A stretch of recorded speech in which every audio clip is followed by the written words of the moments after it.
All right, good evening to the the Select Board meeting for November 10th, 2025. This open meeting of the Town of Auburn Select Board is being conducted both in person and remotely, consistent with Chapter 107 of the Acts of 2022, which suspends the requirement of the open meeting law to have all meetings in a publicly accessible physical location. Further, all members of public bodies are allowed to participate remotely as long as reasonable public access is afforded so that the public can follow along with the deliberations of the meeting. For the public to join the meeting remotely by telephone, 1-408-650-3123 and access code 235-235-861. Or the public can join via computer at global.gotomeeting.com, join 235-235-861. All supporting materials that have been provided to members of this body are available on the town's website.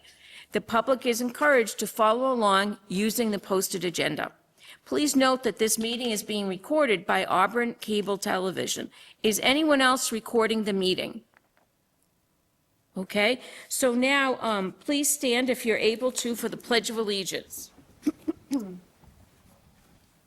I pledge allegiance to the flag of the United States of America and to the republic for which it stands, one nation, under God, indivisible, with liberty and justice for all. All right, the first thing on our agenda is public comments. And who do we have signed up? Yep. All right. All right, Mr. Rafferty, come on up, please. Thank you. Be sure to state your name for the record.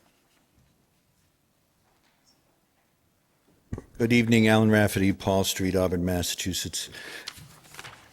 In my recent discussion with several town meeting members, I was told that they were not sure a proper vote on warrant Article 8 was taken recently, which was a zoning bylaw change to meet MBTA compliance in relation to Chapter 40B. Here is a recount of what happened at the last town meeting. A motion to consider Article 8 was made and seconded. Discussion ensued. Someone made a motion to move the question and cut off debate, which requires a 2/3 vote. Moderator Doreen Goodrich said the vote on Article 8 will proceed immediately, which was incorrect parliamentary procedure according to town meeting time. Someone asked if there would be a vote on the motion to move the question. She is clearly heard saying no vote was required for that motion, which was incorrect. As people were voting, the big projected board overhead clearly shows that the vote was on moving the question, and the vote was recorded. The results of that vote showed that a 2/3 margin needed to pass that motion occurred by a slim margin. Moderator Goodrich declared that the article passed, despite the presence of the ex-moderator, Mr. Baker, and Town Council Hennigan. No one bothered to correct her. A vote on Article 9 then took place. After that, the moderator was approached, I believe, by the town planner, and he told her of her error. She declared that a vote on Article 8 would now have to take place. Another vote took place, and the big board that tallied the votes showed that the article passed with a slim 2/3 majority. But given the narrative that I have provided, my concerns are that there was sufficient confusion on what vote was taking place to end debate. That should invalidate that vote. The debate was cut off in violation of parliamentary procedure. A new vote moving the question should have taken place, but never did. Town meeting members told me that they had more to say that could have swayed the vote, but were not allowed. A proper vote on the motion to move the question is required before you can proceed to the main motion of voting on Article 8. Thus, the later proper vote on Article 8 was out of order. Once again, the ex-moderator Charles Baker, the moderator Doreen Goodrich, and Town Council Hennigan were silent on this issue, and herein shall be known in the future as the no legal, hear no eagle, see no legal, and speak no legal trio of monkeys. At best, this was a flagrant ignorance of parliamentary procedure, and at worst, a deliberate act to deny town meeting members the right to debate. and they wanted to ram Article 8 through to passage. My request, in agreement with several town meeting members I've spoken to, is that Article 8 be brought back to a subsequent town meeting and voted on properly. Until then, the article should not be submitted to the Commonwealth as being passed by town meeting. Thank you. Thank you, Mr. Rafferty. And thank you for sending your email. We received that last week, and our town manager sought out legal opinion, which we have received, and we want to email that to you this week also. I believe we do have your email address, okay? And I think the legal opinion stated that the vote was valid, but you'll see that in the email that is being sent out to you. Mm-hmm. And what was the name of the council that gave that opinion? Our town council, Bob Hennigan. Oh, Mr. Hennigan, the one who didn't bother to declare that the parliamentary procedure had been violated. Thank you. All right, anyone else? We don't have anyone else for comments. So now let's go to our first, we're going to have presentations, public hearings. We have a public hearing on the tax classification, and the board votes will be taken. So do I hear a motion to open the public hearing? So moved. Second. Okay, we have a motion and a second to open the public hearing. All in favor? Aye. Aye. Opposed? No. All right, a public hearing. Here's Seth, our town assessor. Good evening, ladies and gentlemen. Just get set up here.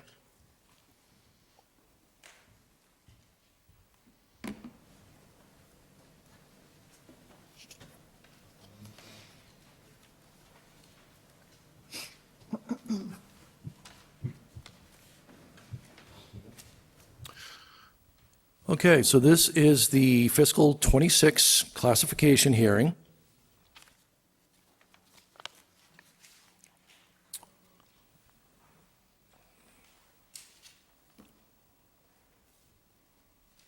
Just bear with me for a second.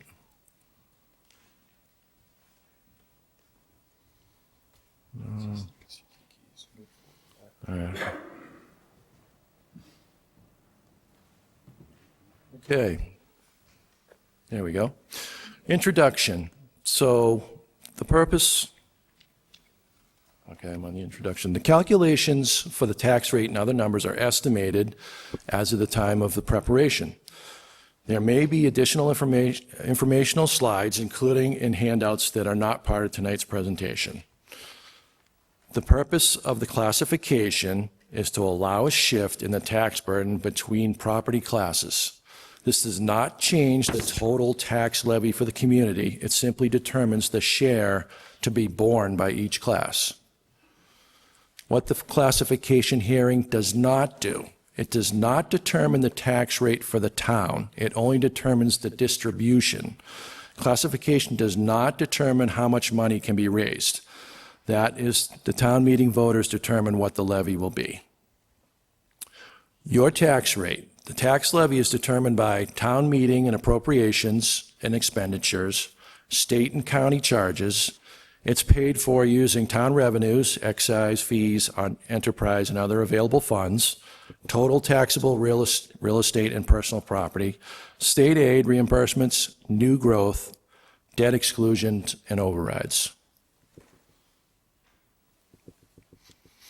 The role of the assessor is to value property for purpose of equitable taxation, administer abatements and exemptions, be a resource to taxpayers, and explain the classification options to selectmen.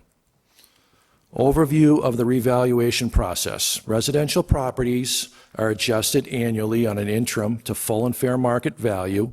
Attributes affecting values include style, condition, interior, exterior features, and market conditions. Commercial and industrial properties are based on an income approach to value per the Department of Revenue requirements. Personal property is determined by blended value and original cost less depreciation, and or fair cash value approaches are generally used. There's going to be 4 votes at the classification hearing. The residential factor shifts the tax rate between residential and commercial industrial properties. Open space discount. We do not have any open space in Auburn. The residential exemption shifts the burden within the residential class, and the small commercial exemption shifts the burden within the commercial and industrial class to give a discount to qualifying properties. Percentage of the levy for property classes. This is a historical view, 10, 15-year snapshot, fiscal 2010 versus fiscal 2026. You can see that the residential component of the tax base is 76.3% in fiscal 26. In 2010, it was 73.4%, so it's fairly similar. It's held steady. The tax levy limit is the maximum amount the town can levy in a given year. So it's last year's levy plus new growth plus 2.5%. The maximum allowable levy is the levy limit plus debt exclusions and overrides. Excess levy capacity is the levy limit minus the actual levy. And here are the numbers for the fiscal 26 levy limit calculations. You had fiscal year 2025 levy limit of $56.75 million. The allowable 2.5% levy increase for fiscal 26 was $1.421 million. The fiscal 26 new growth was $733,380. There was no override, so the levy limit was $59,031,050, and the fiscal 26 debt exclusion was 1.428, almost 1.429 million. So the fiscal 26 maximum allowable levy is $60,459,976. Fiscal 26, what factors drive the tax rate? Auburn Middle School, debt exclusions, demolitions, properties going off the tax rolls due to demolition from snow damage, fire damage, or other causes, properties becoming exempt, coming off the tax roll. The fire station might be an example of that. Purchases by exempt organizations, acquisitions by the town. The fiscal 26 growth trends. Residential growth is trending upward. It's the most stable of the growth, and it's not subject to being skewed by individual properties. 26 Albert Street, many of us know, is topography. The 324 apartments, that's residential, and that falls in the residential class, so that's trending up. Commercial growth is steady. Numbers can be affected annually by one significant new addition or project. Industrial is kind of similar to commercial, can be affected annually by one significant new property or addition. And personal property growth is somewhat flat as business expansion is kind of leveled off. This is the new growth 5-year trend. Fiscal 26, you can see the highest percentage was in residential at 384,000. Commercial was 45,000, industrial 20, and personal property was 283,436. Notable growth changes. Again, we talked about 26 Albert Street. Majority of buildings are now online, accounting for the majority of residential growth. Personal property remains kind of flat. Commercial industrial growth is stable this year. We anticipate sometime this year or next year some of the storage units coming online. Residential value percentage change due to revaluation. So in fiscal 26, this is where you see how much each individual residential class kind of increased.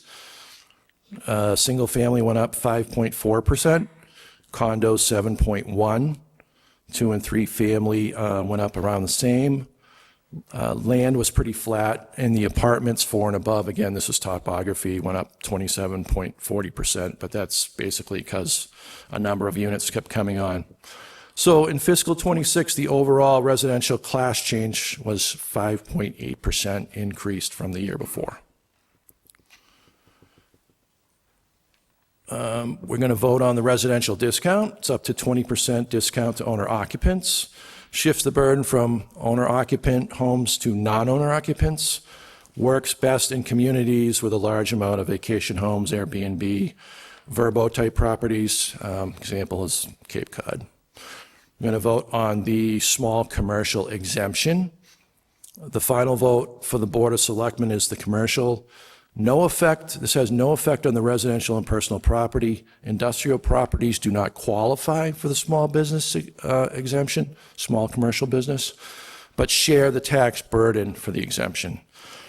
The exemption goes to the property owner, not the business, and it relies on the pass-through effect. For multi-businesses and this is for multi-businesses and single-tenant properties, all businesses must qualify. So if it's a strip mall, all the businesses in there must have less than 10 employees, and the total parcel must be assessed at less than $1 million. If adopted, it shifts the tax rate up to 10% by annual vote between properties occupied and qualified small business onto the commercial, to the larger commercial and industrial properties. Applications that are taken after the classification hearing and process can delay setting the tax rate. Any exemptions not processed prior to the submission of the recap will have an impact on the overlay account. This is just an example of applying the small business exemption. If the commercial industrial tax rate was $16 per thousand, on the left side of the column, you can see the values, $250,000. It would save that parcel owner $400 in actual real estate taxes. If the commercial value was $500,000 and they qualified, it would save them $800. If it was $750,000 assessed value, it would save them $1,200, and the maximum, $999, under $1 million, would save them around $1,600. This is a historic trend of the fiscal years and what the commercial, industrial, and personal property split has been. We are currently at 1.09. And you can see it's trended down and then gone flat and then trended down and gone flat. So that's just a historical look at it. These are commercial, industrial, personal property growth trends as the factor has changed. So if you go to the bottom line in fiscal 26, the total new growth applied to the levy limit was 733,380. The residential was 384,530, which was 52%. And the commercial, industrial, and personal property was 348,850, which is 47.5%. So it kind of gives you a historical look at how the trends and the growth was over the previous years as well. This is a slide that kind of shows what it would cost if you're a commercial business owner as compared to some of the surrounding towns. Worcester obviously being the highest at $28.61 per thousand. This is based on like $1 million valued house, $1 million valued commercial parcel. So they would be paying, $28,000 in taxes. Auburn is at $16.10, so they'd be paying a little over $16,000. And the most similar one kind of in the area is Sturbridge at $15.60. And this is our rate chart for fiscal 26. In the middle is the 1.09 factor that we are currently at. If we stayed at that, the residential tax rate should be around $14.19 per thousand. The commercial and industrial rate would be $15.97 per thousand, and the personal property would be $15.91 per thousand. As you can see, if you shift up or closer to a factor of 1, if there was one tax rate, it would be $14.60 for residential, commercial, and industrial. And this chart does assume that the small business commercial exemption will be passed at 10%. So the impact of splitting the tax rate on the average property in fiscal '26 is as follows. On the left-hand side, you can see the class, the residential, the commercial, the industrial. The column after that says the average fiscal 2026 value. So for a residential single-family home, it's $442,873. Commercial is 1.337, industrial is 2.319, personal property is 180,000. Those are the average accounts. So again, if you go to the middle column at 1.09, the average residential single-family tax bill for fiscal '26 will be $6,284. And then there is some other calculations that if you shift two factors each way, they will correspondingly go up or go down. The impact of shift change based on the 2026 factor of 1.09. So the residential, if you were to shift it down closer to the single tax rate at 1.07, the residential would be paying $43 more than what was on the previous slide. But the commercial would pay $388 less, and the industrial would pay $673 less. Conversely, if you shifted the factor the other way, 1.11, the residential folks would save $39 on average, whereas the commercial folks would pay an average of $402 more, and the industrial folks would pay almost $700 more.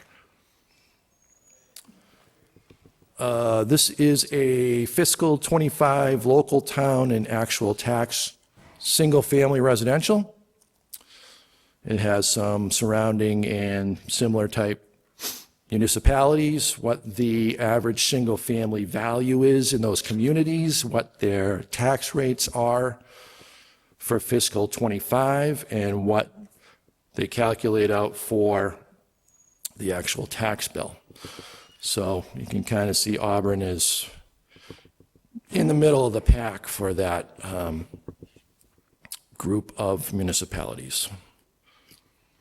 The average state real estate tax bill is $7,730, and the fiscal '26 residential tax bill in Auburn should be approximately $6,284.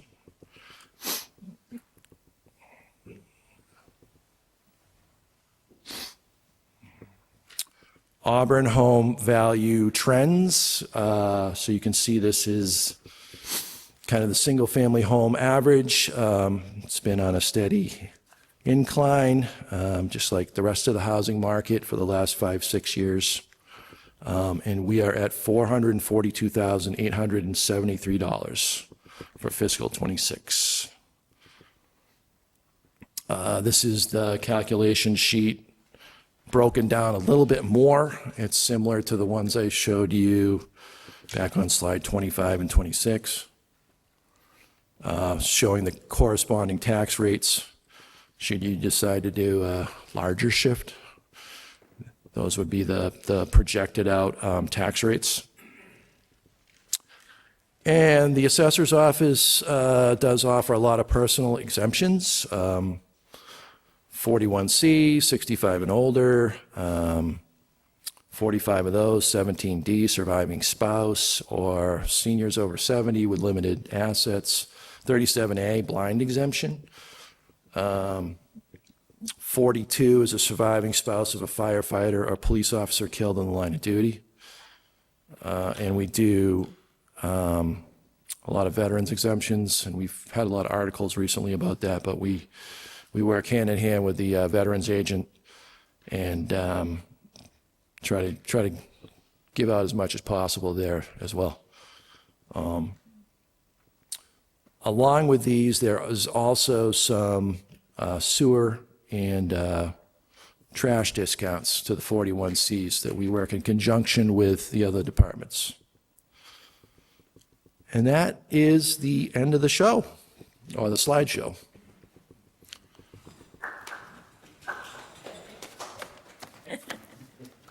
Why don't we hear from the chamber next?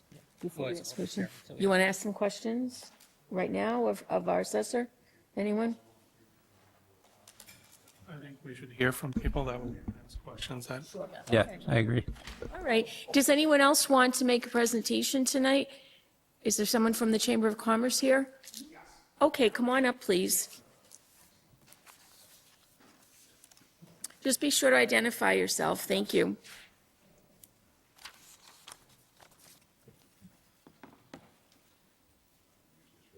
Hi, my name is Nigel Belgrave, and I am a Auburn resident for the past 25 years. Yeah, 25 years, a little over. My son was born and raised in Auburn, went to Auburn Middle School, which we paid for, Auburn High School, which I paid for, all new schools. I've been a business owner in Auburn for the past 10 years. I own a company up on Sword Street. We have 8 employees. And for the past 2 years, I've been a board member for the Auburn Chamber, which is part of the reason why I'm here today, as a representative of the Auburn Chamber. And thank you for the time to allow me to speak. A lot of people know about the Chamber, but not everybody knows about our contribution. Obviously, primarily, we're here to represent the businesses in town. But more and more, we're finding that what we're doing is helping the businesses be part of the community and not just a separate, isolated thing. So that's part of why I'm here today, is I just wanted to make sure that everybody's aware that the businesses in town are truly part of the community. We're not a separate entity. We're here to work with the town, work with the community. Many of us are not only employees of companies in town, but you also live in town as well. So it's in our best interest. The Chamber's board is made up of volunteer members only. So again, we're dedicating our personal time, our energy, not just to help our businesses and other businesses, but also help the community in which we live.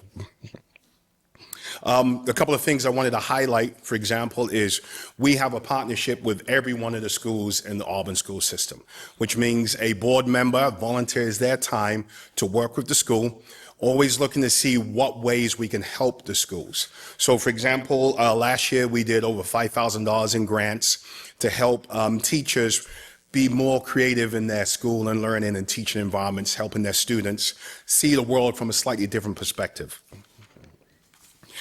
Each and every year, we raise money for the seniors, not just in Auburn, but at Bay Path as well. We hold an annual golf tournament. It takes a lot of time, a lot of energy. I volunteered at it, and I don't play golf. So it's just a real commitment. But we do it each and every year. We do it for the seniors of the Auburn, of both schools, Bay Path and Auburn High School. Last year, we raised over $18,000. And since the time we started it, about 30 years ago, this was our anniversary, we raised over $420,000. So we made a big contribution to the Auburn seniors.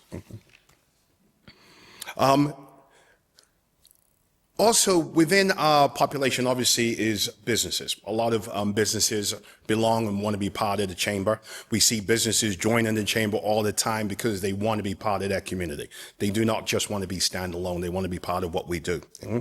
A year ago, we went out and we surveyed our business customers to find out what was their contribution to the town. Obviously, a lot of them do volunteer work and help with the fundraising for the chamber itself, but we wanted to know what else are they doing separately. Our survey found that they donated over $50,000 in that past year, and again, we're assuming it's going to be similar this year, right to the Auburn, right to the town in which we live and operate and function in. Last year, we had over 15 companies join the chamber. Again, they could operate, they could function just fine by themselves, but they see the chamber as a vehicle for them to be participants in the community. They've hosted events with us, they've done donations, they've spent their time and energy supporting the Worcester community. The Auburn community, sorry. I'm going to sidetrack just a little bit. I'm a small business owner. I love being a small business owner. I love being close to my folks. I love working in this community. I love being part of this community. I'd love to see Auburn do more to encourage more of the small business owners. It seems these days that we get a lot of the chains coming in, and nothing against chains, as I hold a Dunkin' Donuts mug, right? But I'd love to see more of the local, small mom and pop type businesses take place in Auburn. And I know it's not quite your arena, but I just wanted to bring that up. These are the folks who join the chamber. These are the folks who participate, donate to the PTOs, donate to the Little League, volunteer at the events. So if we can do more to encourage small business, I'd love to see that. The other thing I wanted to add real quick about encouraging more small local businesses is one of the things I observe almost every day from my own staff. Obviously, they work in the town of Auburn. I pay them in the town of Auburn. They pick up their checks. Their money's here. Frequently, though, they pick up and leave. One of my employees lives in town. The rest do not. They don't spend their money frequently in the town of Auburn. And that's more because we don't provide them the opportunity to. I'd love to see more of that where they have more of a reason to spend money in town. Yes, they do buy lunches. And again, it's a coin flip between a national chain and a local guy. I'd love to see them have more choices so they can spend their money with local companies. Again, sidetracking just a little bit. So why am I up here? Why am I doing all this talking? Ultimately, what we're looking for from the chamber is to propose a decrease in the split going from 1.09 to 1.07. We realize its impact, and I want to speak to that just real quick as well. My mother passed away a couple of years ago. My father is home retired now on a fixed income. So I understand the nature of a tax burden on him. I do his grocery shopping. I pay his bills. He's pretty good at managing his financials, but I do some oversight. So I have a very good understanding of what every penny means to him. And I realize what the impact would be if taxes aren't correct in his world. So I just wanted to make that statement so it's not a case of this is a business owner who doesn't know what he's really asking for. I just wanted to make sure that everybody was aware of that, you know. So I do understand that. I also understand it, in my opinion, at least my humble opinion, is that making that move to a single tax rate ultimately will benefit him, even though there will be some initial pain, you know. So that's part of the reason why I'm supporting it. Yes, I'm a little torn being a resident. I know the impact on me directly. I know the impact on my father, and I know the impact on my business. So I'm pulled in all directions, but ultimately I know what the end goal is. So that's why I'm up here today, and that's why I wanted to make that plea. So that's all I have to say. Thank you for your time. I much appreciate it. Thank you very much. You're welcome. Thank you. Does anyone else want to speak? Come on up.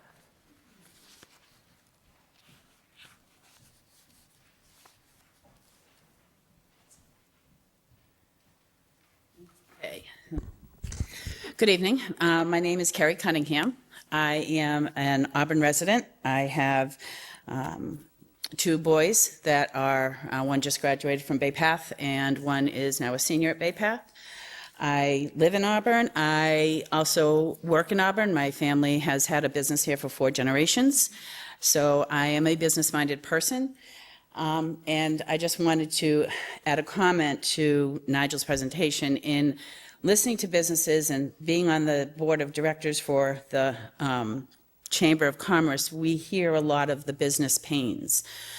And we have our golf tournament, as he stated, for the past 30 years. The past 2 years, we've had it at Pleasant Valley Country Club. Now, I'm not a golfer. I don't know if anybody here is, but golfing at Pleasant Valley, I guess, is a kind of a nice thing. It's a beautiful course, but it's expensive. And as many people that enjoy it and love it, we just made a decision to change courses because a lot of the businesses in town couldn't support us this year because of the cost of joining that tournament. So we decided to go to a course that was a lot less money in hopes to attract the more businesses, because they do want to contribute, but they're just spread thin. So if we can lessen that financial pain on them, get them out on the golf course, still have them donate and spend the money so that we can fund all the grants and the scholarships that we pay out each year. I'm not going to divulge the financials, but it's pretty darn close, if not the past few years have been a little bit of a deficit that we've had to cover those costs because we're not going to deny those scholarships or the grants. So with that being said, so I am a business-minded person, and one thing I want to say that Auburn has consistently demonstrated a strong commitment to the business growth and the economic development in this town by either keeping the tax rate equal or going down. What I'm really excited about is the recent investment that this town has made in the assistant town manager and also the director of business and economic development. I think this is just a wonderful continuation of the vision that Auburn has. For many years, Auburn residents have voiced the importance of attracting new businesses and creating a more vibrant and sustainable future. The creation of this new director's position is just the thoughtful, forward-thinking response to all those long-held goals. It reflects the understanding that real economic progress comes from leadership, vision, and collaboration across the entire community. As Auburn continues to grow and evolve, it's essential that we support this initiative and the new director and the broader economic strategies that come with it, lowering taxes for all. Ongoing cooperation among the Select Board, the town administration, residents, and business community will help ensure that Auburn remains competitive, prosperous, and welcoming to new opportunities. I really commend the town of Auburn for taking these deliberate steps towards a stronger economic future. The continued progress towards achieving a single tax rate will further strengthen that foundation, promoting fairness, encouraging investment, and benefiting everybody who calls Auburn home. I just want to take a couple moments right now just to go over a scenario of what would happen if we did increase the tax costs for towns. So we have Town A and we have Town B. Town A, the property taxes have increased. When that happens, if it's a landlord, the landlord usually passes those tax burdens on to the tenant. The tenant, being a business, has to increase their prices in order to maintain that same profitability and stay in business. Town B has no property increases at all, and prices remain the same. The business in Town A is forced to raise their prices, which in turn can cause sales to drop. They can't afford to hire any new staff. Community donations and their involvement can decline. But more importantly, the residents in Town A are either forced to pay those prices that business has if they're unable to go to a neighboring town to get for cheaper prices. So Town B, of course, is in a much better financial situation. It now has increased commercial activity. It has higher sales tax dollars, more jobs, more profit, and more donations go back into their own community, not to ours, where our residents would be ultimately supporting them. So of the 4 towns that border Auburn, well, let me back up. There's 3 towns in one city, and we can't compare ourselves to the city. But there are 3 towns that border Auburn, and they all have single tax rates. It's Millbury, it's Leicester, it's Oxford. And I really would like to see all this money staying in Auburn and not having our residents go shopping elsewhere. I think that's all that I need to say. We just need to come to a single tax rate. Last year, we did stay the same, so I do support and suggest a decrease to 1.07. And I thank you very much for your time and service. Thank you very much. Would anyone else like to speak? No, okay. All right, board members, any questions? The residents don't. Any residents would like to speak? Sure, come on down. Come up to the podium, yep. You just identify yourself, of course. Thank you. Excuse me, Wayne Page, I live at 90 Old Common Road in Auburn. I used to go to these meetings all the time when tax classification, and I didn't make it the last couple of years for different reasons. But I'm here tonight just to advocate for the residents in town. You talk about businesses turning around and worried about money so much, but what about our people in our town? What about our seniors? What about our people that live at home that can barely pay their taxes or can't pay their taxes? I mean, to keep doing this with the businesses and helping them out, you got to help the residents The businesses are here, they make a profit, and really that's, all I really got to say about it, but I just think it's wrong. I think they should be paying more of the taxes than the residents. Thank you. Okay, would anyone else like to speak? Sure, come on up.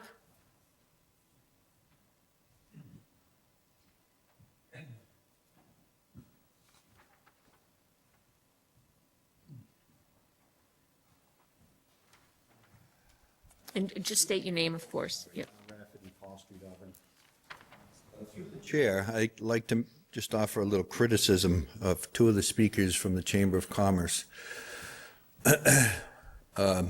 Just my recommendation in the future, if you're going to speak with a cup of coffee hanging over the town's laptop, I think you should probably not do that in the future. If you destroy their laptop, our taxes are going to go up. Second, one of the speakers mentioned she would like to keep some of the money in the town. And yet, what they do is they hold a golf, whatever they call it, a golf contest, and they hold it outside of the town. I'd like to remind them that the town of Auburn has a golf course. One of the best ways of keeping some money in the town is maybe use our golf course. Just thinking. Now, in general terms, some of the most progressive areas in the state of Massachusetts, Boston and the town of Cambridge, without a doubt, progressive. Mayor Wu recently squashed all her competition and is considered one of the most progressive politicians we have. She recently tried to increase taxes on the businesses. Why? To help the residents. The town of Cambridge, I understand, wants to do the same thing. They want to increase taxes on the businesses to help the residents, and certainly the money can be used in various and sundry ways. So it just I would imagine that if Auburn considered itself progressive in any sense of the word, you might consider doing the same thing. But I'm not going to hold too much hope for that.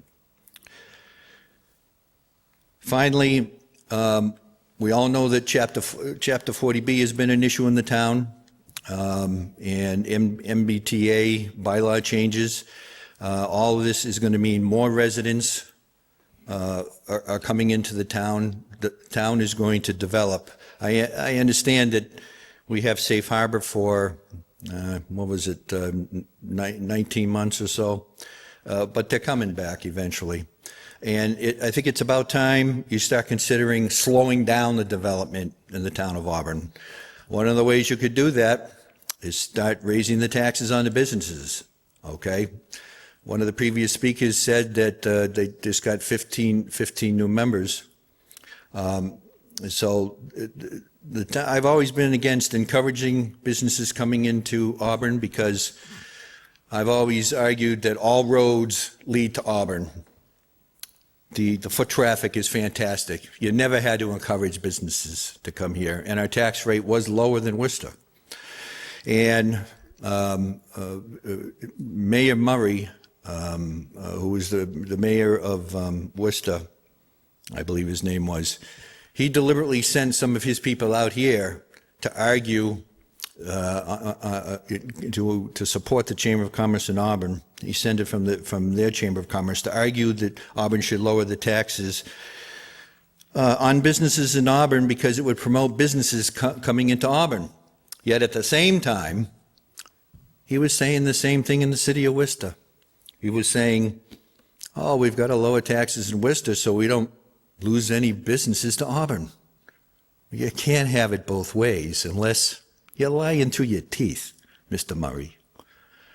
And Mr. Murray is far from being a progressive after he recently resigned from the Research Bureau Board of Directors because they had the audacity to suggest that there be a police civilian review board, which Worcester is in dire need of, quite frankly. The federal government has come out and said there are there are big issues in the city of Worcester. So he's far from a progressive. Why we would ever listen to anything he said is beyond me. So anyways, I would recommend that you certainly not decrease the taxes on businesses any further. And I personally don't think you will, but I think you should probably start reversing the trend. But like I said, I'm not hoping for much. Thank you, sir. Would anyone else like to speak? Sure, come on up.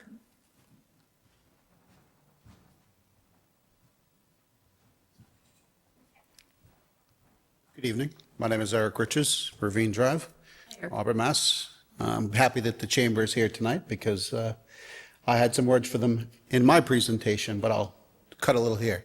So businesses need to understand tax rates go up. Same as your property tax. They go up at least 2.5%, and everybody wants to make it more. Adapt, improvise, or overcome. I own a business. I'm your peer, more than a decade. In this town and elsewhere, and the chamber's done exactly zero for any of the entrepreneurs I know locally or around. They're happy to hustle money for fundraisers, for golf tournaments, which are great community benefits. Support that. Where they lack, actually, is they have a special status in a 501c6 corporation, and they have special powers. They have special access to grants. They have special access to small business funding. They have special access to mentorship programs, to marketing, to all sorts of money to bring more businesses here to lower your individual burden across more members. Yet we don't see that from the chamber at all. My experience, I haven't seen it. I haven't met any other entrepreneurs who have. So I'm about to make a proposal in a little bit here for an EDIC and some other things where you all will be an integral part. It will lessen your burden. But if you're worried about your revenues, if you're worried about your business, if you're worried about your burdens, you need to innovate, adapt, change your supply chains, become more efficient, do other things to survive, to grow, to thrive. And your role as the chamber, you need to support more local businesses like myself and others. You need to mentor those who will come after you. And you need to grow the community. We haven't seen any of that here. It would be nice to. We have about $100 million or more in infrastructure, buildings, deferred maintenance, other things. We have underutilized assets on the books. We need to start to monetize, to raise revenue, and gain something for ourselves from those things. A nexus to a larger conversation here that I would vociferously advocate this group begin to do. Look seriously at the 10% deficit that we have in local services kickback in tax money from the state. I've not heard a single person in this town, and to be fair, and many of the others who surround us, talk about how they were going to engage the state to bring back more of Auburn's tax money to Auburn. Nobody wants to be the squeaky wheel. Nobody wants to get friends, to gather people, to get the other 120 communities. Now, if you don't think that Auburn has the individual economic or influential power, 120 communities do together to go to Beacon Hill, to sit at STK at 15 Beacon, have a nice meal, and explain the facts of life. Local tax money needs to come back to provide for towns. As you know from the Mass Municipal Association presentation and white paper that was put out, many of you commented on it. I myself have opined publicly. I'll give you the Cliff Notes here. Change starts here. Advocacy starts here. We can empower ourselves simultaneously while protecting ourselves.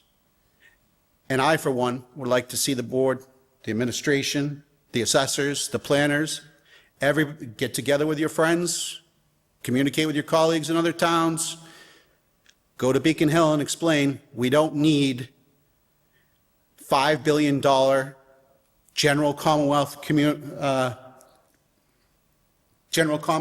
I forget the name of it, I think it's a corporation, is their 501c6 or C3 that they have to assist small businesses, hint Chamber of Commerce, with over $2 million in businesses targeted to areas like Auburn.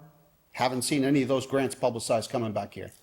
National Grid, $800,000 to local, disadvantaged, equitable small businesses. Where are those grants? Been there? I'd love to hear it. Come on up. Let's tell us all about it. Thank you for your time. Thank you. Okay, would anyone else like to speak? Anyone in the audience? Okay, so questions here from the board. I don't have any questions. I have comments if anyone else Sure. wants to ask questions first, or Whatever you would like to do. anyone have questions? I have questions. So I just want to apologize. I probably sound funny tonight. I had very badly timed dental cavities work done at 4:30 today. So please forgive me if I half my face is still not moving yet. So I just have a couple questions for our assessor. Town meeting just for a second time passed the veterans tax credits. We passed them in May. We had to come back and pass them again in November. For everyone's reminder, this provides the veterans tax benefit to those properties that are held in trust for the sole benefit of a veteran. I'm wondering if that tax credit kicks in for this fiscal year, meaning those veterans will qualify, or does it have, because we voted in November, even though we passed it in May, it has to wait until next year? Those will kick in FY '27. So they have to wait until next year. The other question that I've asked for the past 2 years that I've been doing this, we have a veteran work program and a senior work program. Veteran work program allows others to volunteer on the part of the veteran to benefit them to do that volunteer work, for which the dollar amount is reduced from their tax bill. I've asked and haven't quite gotten an answer yet. Is it possible for someone to volunteer on the part of the senior to do that work? And if not, why not? Seeing as though seniors in most cases would need that support more than necessarily a veteran.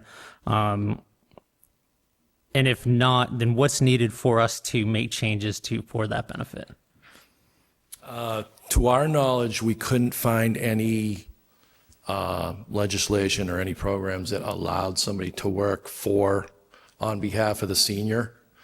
They can work on behalf of the veteran, as you explained, but we didn't have any knowledge or couldn't find any information on working on behalf of the senior. So my best guess would have to be legislation. We can certainly keep looking into it, but at this point, we're not aware of any programs that allow for somebody to work on behalf of a senior. Did you, by any chance, check with the Division of Local Services just to make sure before we go down the route of doing an enabling legislation, which I will do in May if needed? Yeah, we checked, I can't recall off the top of my head, but we checked with various, maybe DLS, Attorney of the Day, a few other assessors. Nobody had any knowledge of it, so that's kind of where we're at. Thank you. Couple other questions, more for probably the town manager. What is the status of filling Brooke's former position in economic development? Through the chair, at this time with our new assistant town manager, economic development director, we're assessing the needs that the town has in regards to economic development, planning, zoning, that whole area. So at this point, that position is on hold. We have the assistant actually doing some of those duties right now to ensure continuity of operations, but we didn't want to just fill a position when we weren't sure it was exactly what we needed. So we're just taking a little bit of extra time for that. Since I said I'm just asking questions, I will come back to that when I make a statement. Later on in this meeting, we have approval of fees and fines. A lot of those impact businesses, along with just going to a single tax rate. Did our economic development director, was he able, I know he has only been on staff a certain amount of time, was he able to go through, look at those fees and fines and assess opportunities to essentially reduce them or cut the red tape to support businesses coming in beyond just going to a single tax rate? We have not yet done that analysis. He's been here a little over a month. We did work with the current department heads in the building department and DDIS planning and looked at costs and fees associated with those permits and whatnot, but we have not done an extensive review, per se, of fees and fines for businesses. Last thing, just to my board members, fellow board members, after we close the public hearing, before we take the votes on the various factors and discounts, I'd like possibly to jump to 11A just to get that update on the senior and small business property tax abatement, because that's going to weigh in on how I may or may not vote. But that's all the questions I have for now. Okay, who's next?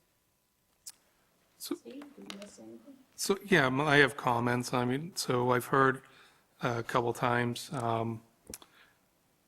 that it reduces the commercial tax rate, but the only reason businesses exist are for consumers, and we're the consumers, and they get their revenue from us. So, you know, businesses aren't actually paying the taxes. We are as consumers. And yeah, while that tax base might increase beyond Auburn, it does have an impact. And economically speaking, if we're all on the same page, then we won't pay higher fees. Our cost of goods potentially go down. Again, I'm not trying to reset the whole supply chain. We can only impact what we can. I think Mr. Consiglio's presented options, knowing that taxes on property are not the way we should be doing it because it's a failed system. So I'm not telling you that it's ideal. We already have shifted the burden. I've heard a few people say that commercial properties don't pay much. They actually pay quite a bit. They're about 4% of our land is zoned for commercial, and they're paying 23 or 24% of the taxes, so it's significant, and we end up paying for that, whether we're a consumer of that or not. So at the end of the day, all of us are paying it, and I've always advocated to get to a single rate. I know the board isn't going to happen overnight. I was disappointed last year, but understand there's a lot of things beyond our control. Costs continue to rise. We don't know what is going on in the whole economy, but I think everyone that's advocating for that is for a single rate is trying to say it takes time for these things to happen. We have asked the town manager to develop or better develop that department so we can get that growth. New growth is going to absolutely reduce the overall taxes for everybody. Personal property tax is flat. That means that businesses aren't necessarily investing in themselves right now, and that's, again, a factor of the economy. I think potentially a huge factor in that. We also have, when there is economic certainty, there are people sitting on the sidelines waiting for that economic feasibility to shift in their favor. And I think, again, moving to a single rate and not all at once will show them that we are on their side. And once it's a single rate, we're going to see that growth take off. We're going to come out of here and be prosperous. It's not about stealing businesses from Worcester or having other people move, although that's a great opportunity. The biggest roadblock is getting new businesses. And I know one of the residents says he has a business in town. I don't know if that person has a commercial location, if they're paying commercial taxes, or if they're doing it. We've seen an influx of home bakers who are working out of residence. The other thing is 40B. We have a lot of that. People talk about that. That is effective in the residential rate, not the commercial rate.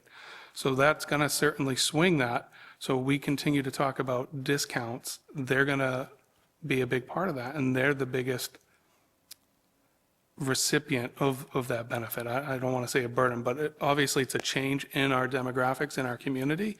And if they're coming in at a lower rate, when that rate eventually gets lifted, that could impact them and their ability to thrive as well. So those are my, the other thing, we're in the top 25% of the state for commercial rate.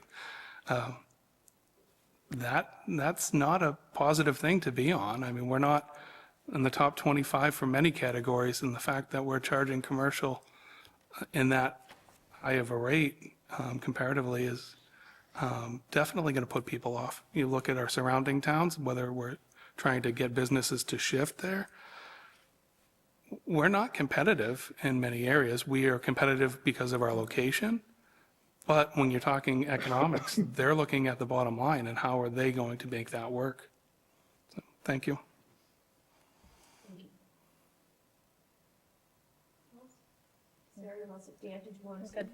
I definitely, if Sarah has something, go ahead, Sarah. I think I see both sides of this. I see the business's point. Shifting to a lower rate for them helps. I see also the resident's point, and I certainly wouldn't want to affect someone's ability to stay in Auburn if they should. If I may, through the chair, the town of Auburn has not repossessed property because they haven't been able to pay. And mass law has actually changed, so we can't even profit on that. So if anyone were to have trouble or not be able to pay, the most the town could ever benefit is whatever's owed in arrears. So I don't see anyone being put out by that. I mean, it certainly is challenging, and I'm not trying to discount that. I think it's challenging for everybody, but I just wanted to, no one's losing their home over the tax rate. Thank you. Difficult vote every year. It hasn't gotten any easier the longer I sit here. And some of the members talked about that at the beginning of the meeting. I'm on record. I'm not in favor of a single tax rate, and nothing that's been said here tonight alters that. Having said that, I have voted multiple times to move the tax rate, so I haven't been a tin ear or an unwilling participant in this process and just saying, no. I think we've gotten to a point where we are very competitive. When I look at these other communities, and I do go into them, and certainly in no way criticizing them, but they have nowhere near the commercial base that Auburn has, and they never have. And that's because they've made decisions at their level, at the Board of Selectmen level, that they didn't want businesses in certain places. They didn't want, two communities that abut us have gone after chain businesses for decades. So, we can adopt any sort of model. I guess it's because I grew up here and I've heard for years us be compared to other communities, and I always resent it because Auburn isn't like any other community. Auburn isn't Shrewsbury, it's not Grafton, it's not Westboro, and it never has been, and we shouldn't want to be those communities because Auburn is a great community and has been a great community. When other communities weren't putting in sewer in the 1950s, Auburn was doing that. When other communities weren't developing commercially, Auburn was. So I think the history of Auburn has always been, we have been a business-friendly community. We have welcomed them. And when we saw in the early 2000s, and even before that, in the 90s, members of this board, our predecessors, worked very hard to get the small business commercial tax credit. And they were successful after many, many years. So again, these other communities don't adopt the small commercial tax credit. They don't do anything to help their businesses. And every single year that I've watched this meeting, and I've been involved for a very long time, this board, and the faces have changed, have always adopted it. So we have recognized that there are differences in businesses. Now, I agree with Mr. Chambers, and I agree with the proposal tonight and Mr. Consilvio, if we want to be a progressive state, the idea of using property tax, which is a regressive tax, it is far from a progressive tax, because it doesn't look at, the ability for the person to pay. And Mr. Chambers said, well, nobody's losing their homes. Well, but our children can't afford to live in town. We have an affordability crisis in the state, and it doesn't seem like anybody's paying a hell of a lot of attention to it. Because I keep hearing that the cost of childcare, for the last 30 years, I've heard the cost of childcare is out of control, and yet the full-time politicians haven't figured out how to solve that problem. We've also heard that the cost of training at the college level has been out of control for 30 years. And again, for 30 years, the professional politicians, one was mentioned tonight, our former mayor of the city of Worcester, they haven't solved any of these problems. They're happy to tell us that the problems exist, but they don't do anything to help it. So I guess I'm not in favor of moving the factor tonight, because for the simple fact that if we keep the factor at the rate, the business community will be paying the exact same tax bill that they are for fiscal '24, and the residents, as it has been, will see an over $200 increase in their taxes. So we have been, even in those years when we haven't moved, there has not been a year that I've ever heard any assessor, and Seth is the second assessor since I've been a member of the board, who has said that the commercial and industrial have had to pay more. Their rate has stayed the same or gone down in the last 11 years. So I don't think it's a choice between moving the factor or, creating more opportunity for business. I think we have great opportunities for business in the town of Auburn. And as for supply chain, with what's going on at the federal level, good luck to anybody who has to deal with that.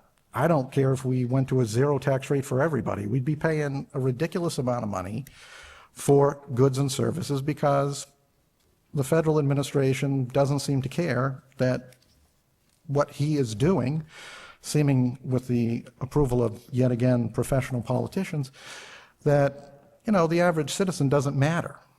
And it's, for me, I think we should hold the rate at 109 for this year for the very reason that, again, the commercial and industrial are not going to pay more. The residents will continue to get the $200-odd increase, and next year we'll be talking about, starting another 20-year or 30-year payment cycle for the fire department.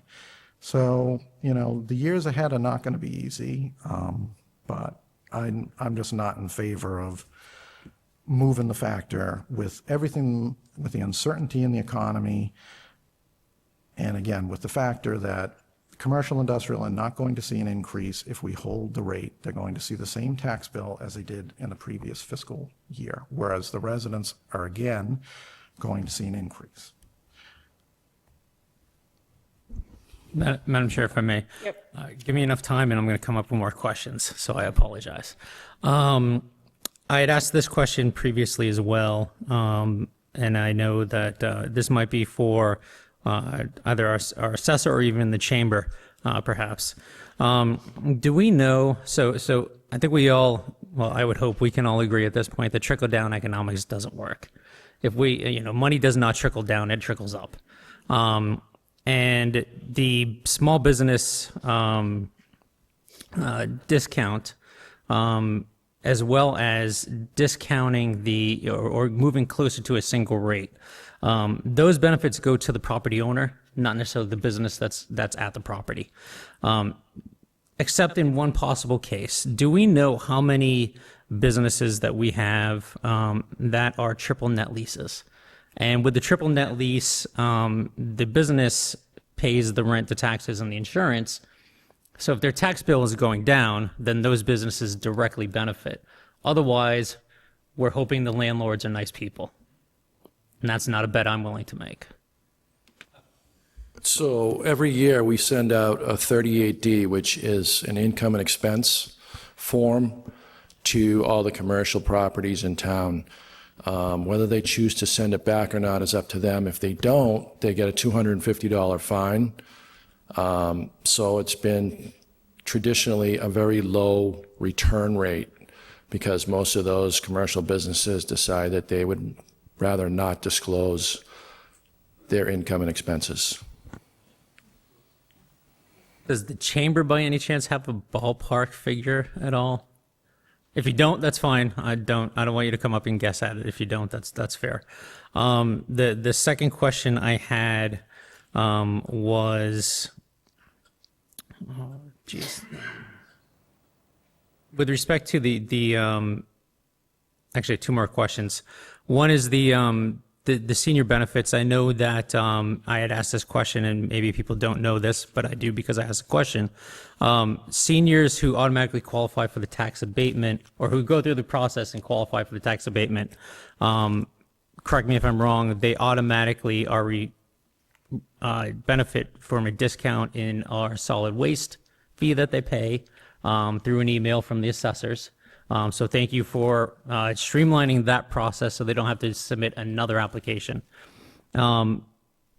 Is it true that they could also benefit from a sewer rate discount, but are required to fill out another form, even if it's just signing it, but they're required to fill out another form?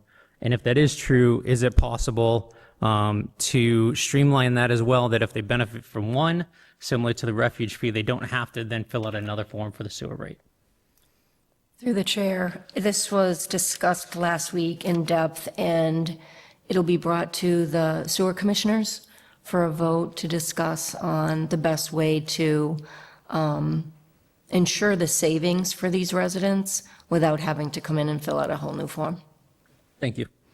The last question I had is there are municipalities, and a lot of my questions obviously are geared towards making it, because I'm very concerned with the ability of seniors and other, populations within our town, whether income-based or veteran status, and their ability to stay in town, and in the town that they help build, to afford to stay in the town, and anything we can do to make it easier for them and more cost-effective for them to remain in town, the better.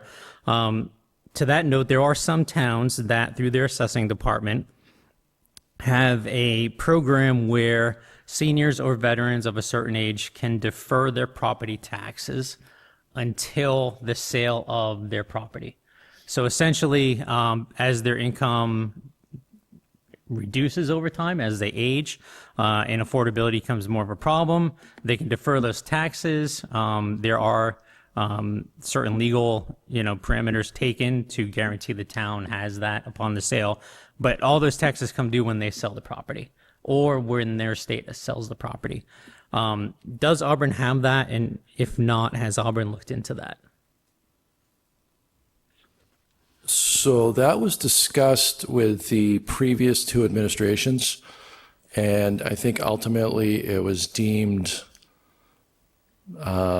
probably not the wisest program for the town because it would lose a lot of its cash flow. I'm not exactly sure, but it was talked about with Ed and Julie, and I think at the time they just didn't want to partake in it, or so it just kind of has sat dormant for a while now. But again, I think it came back to they kind of looked at it, and reducing the cash flow of the town didn't seem like the best economic idea at the time. Thank you. That's all the questions that I have at this point. When we're going to go vote is when I will get up on my soapbox and voice my reasons. Yeah, sure. And this is more future-proofing the process, which is, a couple of years ago, the board voted to adopt a policy that we would go to a single tax rate. Prior to that time, there was no policy. However, the three individuals, the majority of the board, actually the only three who voted for it, never faced the voters. But the other big hole in the donut with that policy is we have no criteria.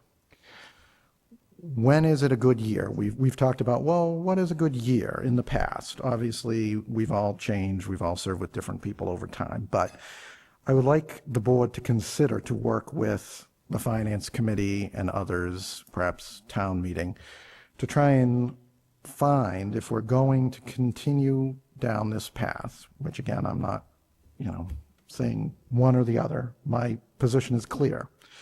I think we should have a clear criteria as a board as to when. We shouldn't be guessing at it. We shouldn't be just, well, every other year, every third year. There should be an objective criteria that's applied to this process so that the board can be, governed. And there's probably 1,000 factors that we'd all have to consider in order to do that. But that's just something that I'm going to ask in the next few meetings if we would consider looking at that and what that would look like for people. Thank you. All right, thank you. Any other questions, statements? Okay, do I hear a motion to close the hearing? So moved. I'll second. Oh, we have a motion and a second to close the public hearing. All in favor? Aye. Opposed? No. Madam Chair, can we move up agenda item 11A? Sure. Is I that make a motion? Yes. Second. We have a motion and a second to move up agenda item 11A. All in favor? Aye. Aye. Opposed? No. Agenda item 11A is an update in the status of the special legislation approved by town meeting for senior and small business property tax abatements. And this was approved, I believe, at our May town meeting. So, hi, through Hi. the chair. So I sent in the certified votes to Moore and, now, Representative Frost. thank you. I did send in the votes to them. I mailed them in as I was instructed, and I have not heard anything back. I was told that my office would not usually hear anything back. So this is the first time that it's being brought up to my attention. Before I did come up here tonight, I did email them. Of course, I won't hear anything tonight, so hopefully I will hear something from them tomorrow.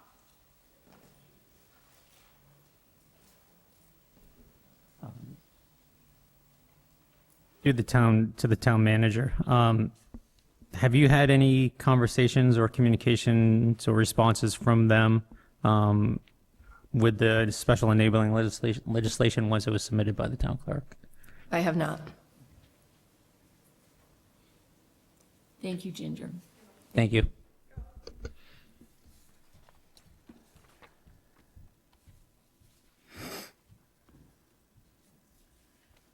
All right, do I hear a motion?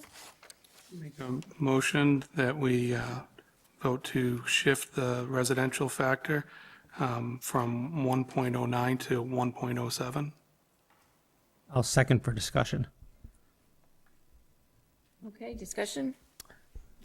If anyone else wants to go, if not, I will. Okay, so through the chair. So, like Ms. Ruffley, I understand both sides of this, and I am puzzling over this because just some simple economic facts on the residential side. Inflation in Massachusetts is 3.3% right now. National average is 3.0%. So inflation is hitting Massachusetts harder than it is nationwide, which is affecting our residents and their ability to afford, regular household goods, medical supplies, food, etc. At the same time, the unemployment rate in central Massachusetts is 5%. Massachusetts is 4.8%, national is 4.3%. So in central Massachusetts, including Auburn, we have a higher unemployment rate than the rest of the state and the rest of the nation. Again, which is impacting the ability of our residents to afford basic services. We're also, well, we may be not be at a single rate like the other surrounding communities other than Worcester, we are the only community in central Massachusetts that offers the small business tax benefit. No other community in Massachusetts, in central Massachusetts, offers that. Auburn's the only one. So we are taking steps to be pro-business or to help our businesses. I have concerns that we have not done everything we can for the residents to warrant shifting the factor in terms of the new veterans benefits are not going to take place because of issues with paperwork and with the state. So those aren't going to take effect until next year. Our senior and small business is entered into the black abyss that is the state legislature. So our attempts at passing and benefiting, giving extra benefits to seniors and to make it more affordable to be here, as well as small businesses as well. We did both in tier, is not moving forward either. We only have next year to get those passed before they die automatically, like every other bill at the state legislature, and then has to be refiled again. So I'm a little concerned we haven't heard from our representative and our state senator, both of who, when we were going through this in May, committed to filing those on our behalf and supporting them as they move through. We have, on the business side, I think there's more. I understand the desire to go to a single tax rate. I do. I understand that that's the main focus of the chamber with respect to making Auburn more business friendly. But there's a lot of other things, again, that I've said over the past 2 years that we should be doing as a local government that we're not doing yet. And I hope we're getting there with the new economic development department. And while I respect that we're keeping Brooks' position empty, I think we're asking our new economic development director to do too much in the sense that he has to play the big game. He has to look at the long-term picture. He has to look at property and developers and bringing in that new growth so that all of our taxes go down. That's the best way for all of our property taxes is to go down, is to increase the new growth. But at the same time, we should be having you want to call it a commercial areas coordinator or a business liaison that Brooke used to fill. And she was part-time. When she became full-time, she wasn't in the position long enough, but I had hoped that, and I said this when I supported that vote before the select board and town meeting, was that the goal of a full-time position that is not at the level of Paul is to do things like identify state grants or private grants, to work with the chamber and other small businesses to identify those grants, help them go through the process, apply for those grants, and bring that money back to Auburn. If you're wondering why, as Mr. Richards said, that money's not in Auburn, it's because other municipalities have staff on board that do that work. They support the local businesses, they support the small business, they help them identify the grants, apply for them, and bring the money in. That's stuff that we can be doing as a local government that directly benefits our small businesses, our chamber members. Promotional campaigns to support our small businesses, that's something else that position can do. And as I alluded to earlier with the fees, is that, quite frankly, I hear a lot that Auburn is not business friendly. And I don't hear that relative to our tax rate. I hear that relative to the ability of a business to come in, go through our permitting process, get approved, and then open up the business. And all the hoops they have to jump through, the permits they must go through, the fees they have to pay, the inspections they have to go through. And I understand that we want to make sure that when a business comes in, it meets all of our expectations when it comes to health code, building code, plumbing code. I understand all of that. But there's a certain amount of red tape that's inherently built into a bureaucracy. And I'm a bureaucrat. I understand it. I work in local government. But there are a certain amount of red tape that can be cut. And while Paul is figuring out the big picture, I would like, someone in Brooks' position, Brooks' former position, to look at that red tape, who could be working with DDIS to identify those Bringing them together with the chamber and identifying those issues and cutting them out so that the next time the fees come to us and the fines come to us, that's been addressed. So I think our local government should be doing a lot more for our residents and for our businesses that we're not doing yet. That is more important in my mind than the tax rate. And whether we move down a 0.01 or 0.02 or up a 0.01 or 0.02 or whether we stay flat. Those are real changes that can make a bigger difference that I think that we're so focused on this tax rate, we're missing the opportunity to actually make real change. So I'm getting off my soapbox. I am truly on the fence here. And I think where my vote's going to come is just how far you want to drop that because, it's going to impact our residents at the worst possible time. And yes, it's not going to affect any of us. The five of us sitting up here can probably afford the extra $42 or $40 a year. I can skip 2 iced coffees, and that pays for my quarter increase. Not that I'll do that, but for a senior, for somebody living on a fixed income like my parents, who are also town residents and living on fixed incomes and facing increasing costs at a time when the national government, and they don't like to bring the national government into this, but at a time where there's questions on how much money they're sending to the state and whether their benefits are going to be fully paid for or cut, is really concerning. I wish I didn't have to take this vote right now at this time with the federal government still technically shut down. But it is what it is. I'm sorry, can I ask, would you be more amenable to like a 1.08? I see your points on the reducing red tape and perhaps saving and making Auburn more attractive that way, but I also think I would like to give our new economic development director a little something that maybe would make businesses more attracted to Auburn, even if it is just a very small 0.01% reduction at the cost of around $20 a year for residents. I get that's not the real cost because, as Mr. Carpenter indicated, it's about $200 a year anyways because of home values, but I could see doing it to a 1.08. Repeat that, please.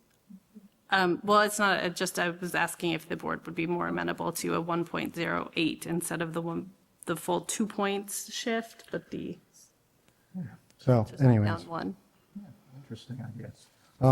Before I forget my manners entirely, because apparently I've become a woodsman, I did want to thank the chamber for coming out. I really appreciated your comments, Nigel, in the meeting before the meeting. I really appreciate that. I hope you'll continue that going forward, no matter who happens to be in these chairs, because I think it's a positive move for the town. And I want to thank the residents for coming out and speaking, because oftentimes the residents don't come out and speak. I can certainly support a 1.08. I do want to say that I appreciate, what Mr. Chambers said, what Mr. Corain said. In my experience, for many years, we've never had discussions where there's actually real ideas as to how to improve conditions. So I'm very appreciative that I'm, benefiting from the brain mass that sits on either side of me. So I thank you both for that. I can, to answer Ms. Ruffley's question, I can definitely support a 1.08. I can't support a 1.07. I will withdraw my motion, and I will make a new motion that we shift the factor from 1.09 to 1.08. Second. All right, we have a motion and a second. Any other discussion? Okay, so this is to change the split from 1.09 to 1.08. All in favor? Aye. Opposed? Okay, so that motion passes. Now we have, Make a motion not to adopt the open space right? We don't do the open space discount. That's correct. How do we do that in the affirmative? I think you make a motion to adopt, you second it, and then you vote it down. Make a motion to adopt the open space discount. Second. So we have a motion and a second to adopt the open space discount. All in favor? All opposed? Aye. So I'm going to make a motion to adopt the residential exemption like I do every year. I know it's probably not going to pass. But again, this is an opportunity for us to shift the burden to those that are making money off of properties. I know it's not a lot, but it's essentially what this does is if you are, you have a single-family residential house or property or residential property that you are renting out via, whether you're renting it out or whether you have it on Verbo or whatever those other apps are. This shifts a higher weight to those residential properties versus those that are owner occupied. So I'll make a motion that we adopt. Second for discussion, through the chair. Can I ask, so I know it's relatively small, or if we adopt this, is anyone going to see any savings? Are we talking fractional cents or are we talking dollars here? We would have to go through, probably in conjunction with the town clerk, every parcel to see who was an owner occupant and who was not. My estimation would be that 96, 97, 98% of properties are probably owner occupants, so this would be such a minute percentage that I don't think it would make much difference. So that includes any rental property that's long-term, or is it only short-term?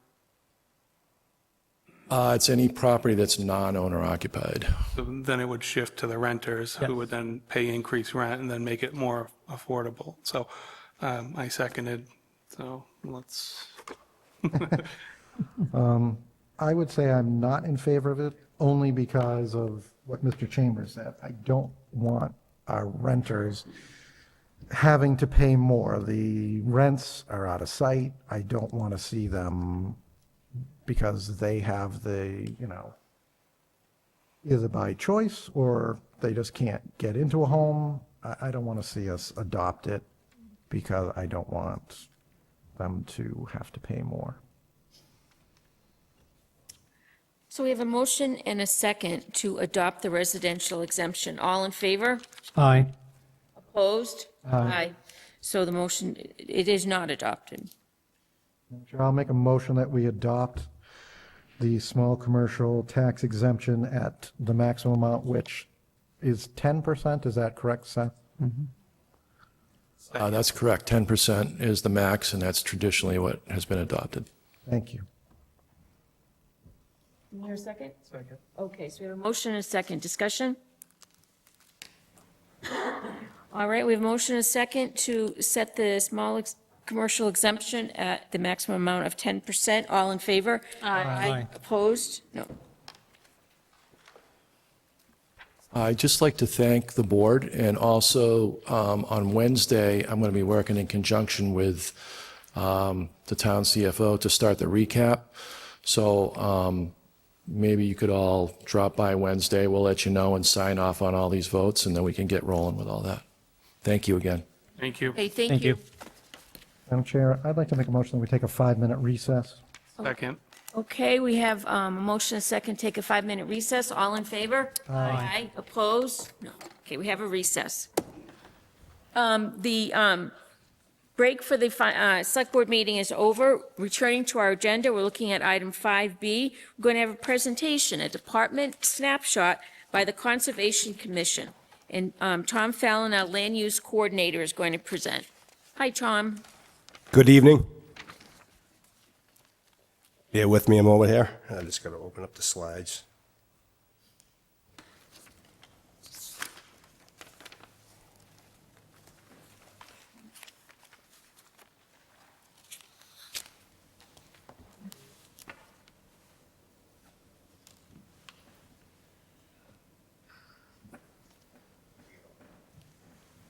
Select Board members and Town Manager. As you mentioned, my name is Tom Fallon. I'm the Land Use Coordinator for the Town of Auburn. This Wednesday, I'll be celebrating 1 year on the job. And I'm going to give a presentation tonight on the Conservation Commission. It's the role of the Conservation Commission to enforce the Massachusetts Wetland Protection Act, the Rivers Protection Act, and the Auburn's Wetland Bylaw.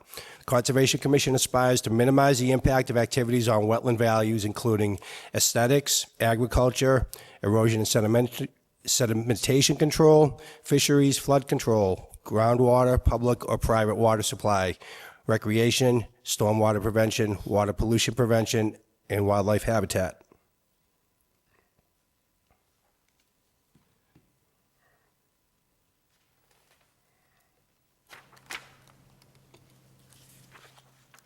Fun facts about wetlands. 1 acre of wetland can store 1 to 1.5 million gallons of flood water.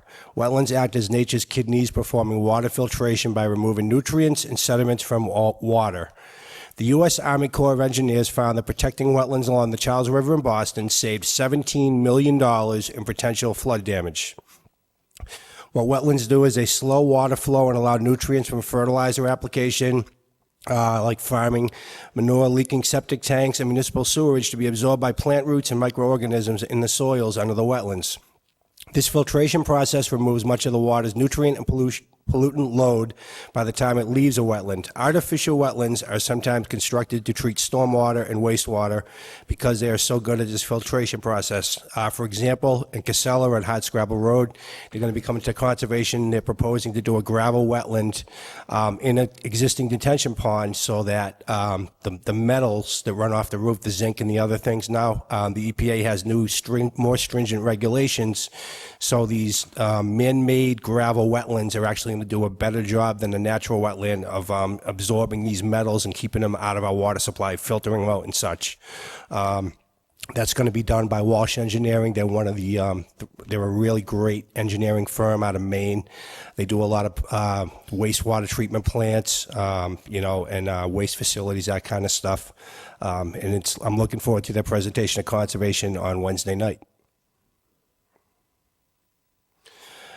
This map is, you have a small version of it, but in the packet that was handed out, you have a larger version. It's easier to read. It shows all the ponds in Auburn. It shows the total maximum daily loads, the TMDL. What that is it's a calculation of the highest amount of pollutant that a water body can take in and still meet standards for healthy systems. The Federal Clean Water Act requires states to identify water bodies that do not meet these standards and develop TMDLs for them. Point sources for this are primarily wastewater treatment plants that discharge the surface waters of groundwater. Non-point services include septic systems, stormwater discharges via runoff over the land surface, and fertilizer runoff from lawns and golf courses. The next 2 pages are the bodies of water in Auburn, and if you take a look, the worst Category 5s are Kettlebrook and Darkbrook as they run along Route 12 from Auburn Pond behind the library all the way down towards the Worcester line. Because they're right along the roadway there, they get a lot of the runoff from the road, motor oil, diesel exhaust fluid and stuff like that. On a good note, Stoneville Reservoir, which is Rotary Beach, when I was a very young child I learned to swim, is at a level 2, so the water pollution there isn't nearly as bad. Is it still not ready to swim yet? But we're hoping with technology in the future that you know, at some point they'd be able to bring back a limited amount of more recreational use like swimming and boating and such. Let's see. Okay, because we have utility lines running through the town of Auburn and all the cities and towns in Mass, as well as railroads, we have across our country, around the world, utility, electric and gas and railway lines traverse the landscape, providing uninterrupted benefits for all. As much as we take these for granted, maintaining rights of way along electrical grids, gas pipelines, and railways is imperative for public safety. You have fire hazards from when you have vegetation growth in close proximity to electrical transmission lines, gas pipelines, trains breaking, or wheels grinding. Our environment must be protected as well, using best management practices to protect our valuable natural resources are able to be completed quickly and safely with little to no impact to the areas. This is accomplished by following federal EPA standards and the Mass DEP standards as well. They have protocols. The Mass Department of Agriculture approves, oversees, and enforces the required vegetation management plans and yearly operational plans under 33.3 CMR 11, which are right-of-way management regulations for the Pesticide Board in Massachusetts. A couple of the rules, for example, are any herbicides cannot be sprayed within 10 feet of wetlands and within certain areas based on drinking water protection regulations. Contractors, when they're spraying along railways, must use low-pressure booms, and they treat spraying areas with an abundance of caution. Some areas are treated every year, others every other year, and areas in close proximity are not allowed to be sprayed. They have to be removed by cutting or removing by hand. There's no chemical treatment near public or private water supplies or areas of endangered or rare species, plants, and animals are located. The Mass DEP and Mass Department of Agriculture maintain databases of all vegetation maintenance plans and yearly operational plans, and they are available to the public. They include schedules that show, depending on rainy and windy days, when they're going to be spraying, treating, and material safety data sheets, which provide detailed information about the properties, hazards, and safe handling of these chemicals. Federal and state-approved herbicides and algicides for pond treatments to control algae and invasive aquatic plant species that are detrimental to the resource area being protected are scrutinized and heavily regulated and controlled by these agencies. And just some final thoughts. Being a steward for the town of Auburn as a land use coordinator in the Department of Inspectional Services, I'll be, like I said earlier, I'll be here. It'll be a year this Wednesday that I've been here, and I'm excited to see our town, in which I've lived here for 18 years. Before me, 3 generations of my family have been here. My great-grandfather owned a filling station across the street from Town Fair Tire, and I'm still asking Mr. Ronnie Brooks to find out some information for me on that. I love living in this town. It's been a blessing to work here with some great people in my department. I've been using 25 years of construction experience I've had and 18 years on conservation commissions working with conservation, ZBA, planning, building, Board of Health, and solid waste and recycling to help allow sustainable growth that improves our quality of life here in Auburn, ensuring a wonderful place to live, learn, work, and play for our families, children, and elderly alike, for all of us and for Auburn's future. Thank you for allowing me the opportunity to serve and to give you this presentation, and God bless you all, and I'll take any questions you have. Thank you, Tom. Any questions? Thank you. Appreciate it. So I know you mentioned that a lot of these plants filter certain metals and stuff. There are certain plants that filter the metals better than other things. Is there something we can do in our bylaws that might encourage planting of certain vegetation to allow these to be filtered? I know we have a lot of wells in town. I'm not saying go out and plant all the stuff, but can we do stuff in our own yards? I know that environmental engineers like Ecotech and other companies, Mr. Glenn Kravosky from EBT, they're very familiar with native plants, and there's certain species that are better at filtering than others. One of the things that I learned, and I'm frustrated with in all the years I've been in conservation, is I don't know if you're aware, but it used to be the number was 60% of all replications failed in that when they plant those native plants and they're supposed to maintain them and monitor them for the first couple of years. It's very important, because what can happen is invasives like knotweed and, Japanese knotweed and other plants can come in and just take it over. You see that a lot like in Mass DOT projects like over here at the Mass Pike. They did their best to eradicate it. It's very tough to get rid of Japanese knotweed. You have to dig down the nodules 22 feet in the ground. It's almost impossible to completely eradicate them, and it comes back quickly. But there are different sources. Like I said, I'm really looking forward to this presentation from Mike Walsh of Walsh Engineering, because these new gravel wetlands are supposedly going to be the future as far as working with natural systems to really be able to filter these contaminants and make our environment better. Thank you. Excellent presentation, thank you. So when you're talking about these gravel, is this a new kind of replication so when a development alters wetland, that these gravel, or is this in addition to, or is the town going to, or considering enhancing certain areas? Let me describe it to you this, Dan. I was with my wife on our anniversary in early October. We went up to right over the border of New York State, And we stopped on the way out going through the Mohawk Trail to look at the leaves in Deerfield, and there was a Cumberland Farms, and there's a very big industrial park, and they had one of these gravel wetlands, and it just looked like a huge fenced-in area with a lot of gravel stone, and you didn't see many plants around it. It was grass planted on the outside, but what's underneath that thing was basically an infiltration system of like 4 to 5 different compartments. And what Michael Walsh described to me when he came into the town was that these things are so efficient at filtering everything through. Now they're maintained. They do like yearly maintenance plans. As you may well or well not know, Casella does give us reports every 6 months to conservation regarding, when they do the testing and they maintain and they clean the filters out and all the contaminants for what's over at Casella now. And when this new system goes in, they're going to do the same thing. They're going to maintain them. But I guess what the future of this holds is that it's going to be able to do in that basically almost twice the capacity of what like a natural wetland would do with these gravel wetlands that they're proposing will be able to do, and probably even improve more as the technology gets better. So you're talking about replication.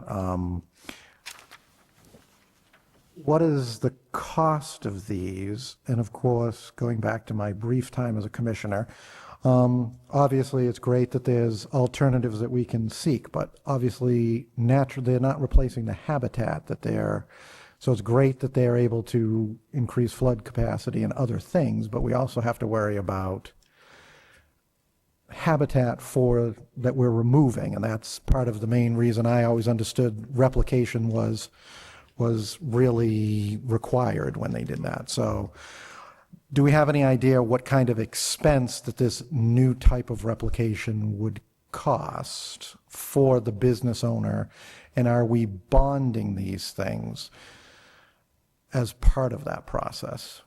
That's a great question. I'm going to get a lot of information from Mike Walsh this Wednesday when he comes in for the 15 Hardscrabble Road project, because that's definitely, I know that one of the things is the design standards when they put these in is obviously the one that I saw in Deerfield was located next to a large Cumberland Farms with a service station, probably like a dozen pumps, one of these newer style big ones.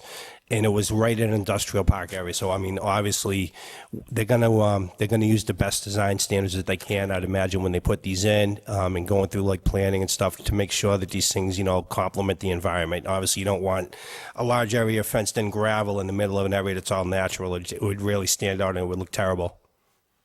Yeah, I just worry about, as you're describing, at a Cumberland Farms or an industrial park, the level of investment in the size of that project may be able to handle something like this, but as we heard tonight and all of our planning documents tell us, is the residents want more mom and pop. So I just want to, 15 Hardscrabble, obviously that's Casella, is it? I mean, they don't really worry about money, do they now? They're usually pretty flush with cash. So, yeah, very interesting, and I'll tune in on Wednesday to see what goes on. But thank you for the presentation. I appreciate it, and look forward to hearing more. Thank you. Thank you for the presentation. I want to apologize in advance. I've been so focused on the tax issue. I normally try to get staff questions in advance, not to play gotcha or throw anything at you. So if there's something you can't answer tonight and you want to get back, send an answer through the town manager, that's fine. I just have a couple questions in terms of, so from my time on the planning board, I know that as projects get proposed and go through the planning process, those things that are in conservation areas go through the Conservation Commission. There are times, and from my time on the planning board, one of the frustrations that I had, and I know other planning board past and present members have, is often before anything gets to that point, property owners will go to DPW for a land disturbance permit and clear cut properties. And then for whatever reason, sometimes they don't go through the planning process for years later, and you have what used to be a natural habitat, native trees, native plantings are suddenly either in terms of Oxford Street near the police station, or it looks like they ran a quarry out of that particular property right near Rethel Street, or like on both Southbridge Street as well as Hampton, you have extremely large parcels that are now all Japanese knotweed. So my question is, when somebody goes to DPW, my understanding is through the process is DPW. Does DPW consult conservation at all if they look and there's any of those locations are near conservation areas? Do they consult with your staff in advance? Great question. Yes, I do speak to Joanne and Emma. Emma more often probably because she is a stormwater engineer for the town. Especially given, some of these projects that have been coming through like 47 and 49 Rockland Road, which, as you all know, I can give you a quick update, is going through conservation now. Graves Engineering was hired as the peer review by the town. They're going to be answering comments from Walsh Engineering that were just sent out last week, so they're not going to be present at the meeting coming up this Wednesday. They're going to be at the December 10th meeting, and hopefully with the back and forth process with the peer review and the engineer there, they'll have that worked out. I was able to go out there on a site visit with Mike Walsh and Timo, I forgot his last name. We spent about an hour at 47 and 49, got permission from the manager there, walked the site, took a lot of pictures, discussed it, looked at plans. So, they're pretty, I think it's going to be pretty thoroughly vetted, and I'm looking forward to see, with this project move forward and make sure it's done right. That, to me, is the most important concern, because, it's not just wetlands in Auburn. That area is critical. It's in a floodplain. That water, directly and indirectly will go down over towards Perry Place and over towards Worcester, towards the diversion tunnel and that kind of stuff. So it will have a significant impact. And in the event we did have like a 100-year storm, that would be the biggest area of concern as well, with floodplains, protecting that and making the impact as little as possible, and that's the whole reason why this road that's going in has been scrutinized so much. And hopefully with the design that they come up with, that it's going to be something that's going to allow the least amount of impact in the event we do have a 100-year storm, because we will have one at some point. So I appreciate all that, and I'm grateful for the update. So I guess I'll phrase the question a different way. So I know they consult with you when plans are put forward, but when somebody's just applying for a land disturbance permit, meaning they haven't gone before planning board, they haven't given anything to Dr. Menard yet, they're just applying for a land disturbance, and their intention is to clear cut it and prep it, but they haven't actually gone through the planning process yet. Is DPW bringing you in at that point, or are they waiting until it goes through the permit process?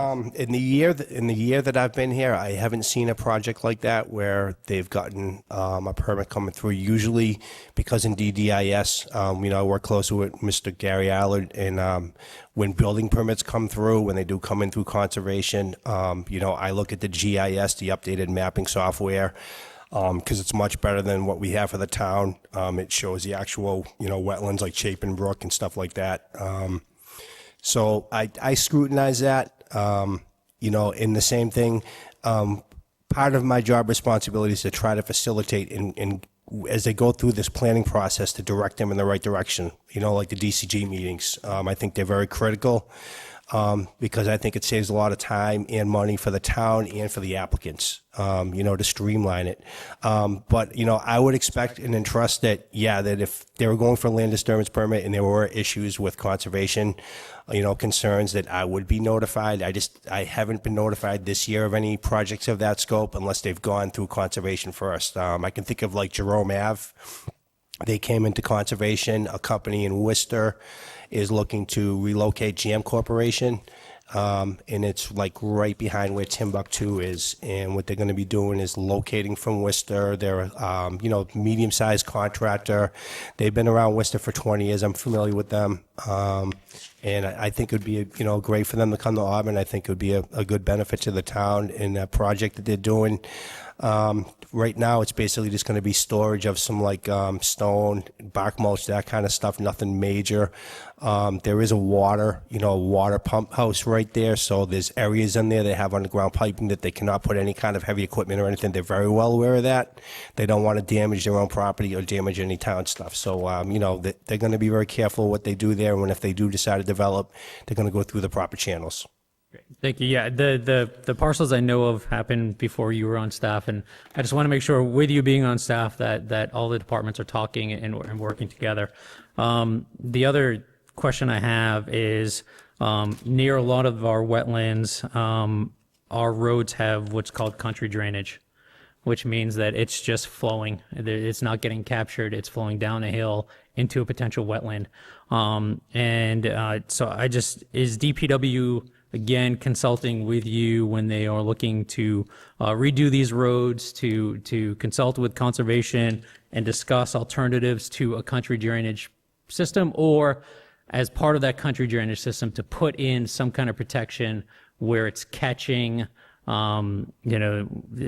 PFAS or oils or minerals before the runoff water gets into the wetland? I'm not aware of any projects right now. I know with some of the roads that they just paved and developed. I can tell you when I first started on conservation, I was in the town of Spencer, and they have basically 90% of that town is like storm culverts along the edges of roads and stuff. And it did create a lot of issues when their town's DPW did some work that impacted homeowners where there was flooding involved and things of that nature. And I would expect it, in my experience dealing with Joanne and her capable staff, that, any of these kind of issues would be dealt with, that do things properly, engineer it properly, for the minimal amount of impact to like wetlands and the natural resources around them.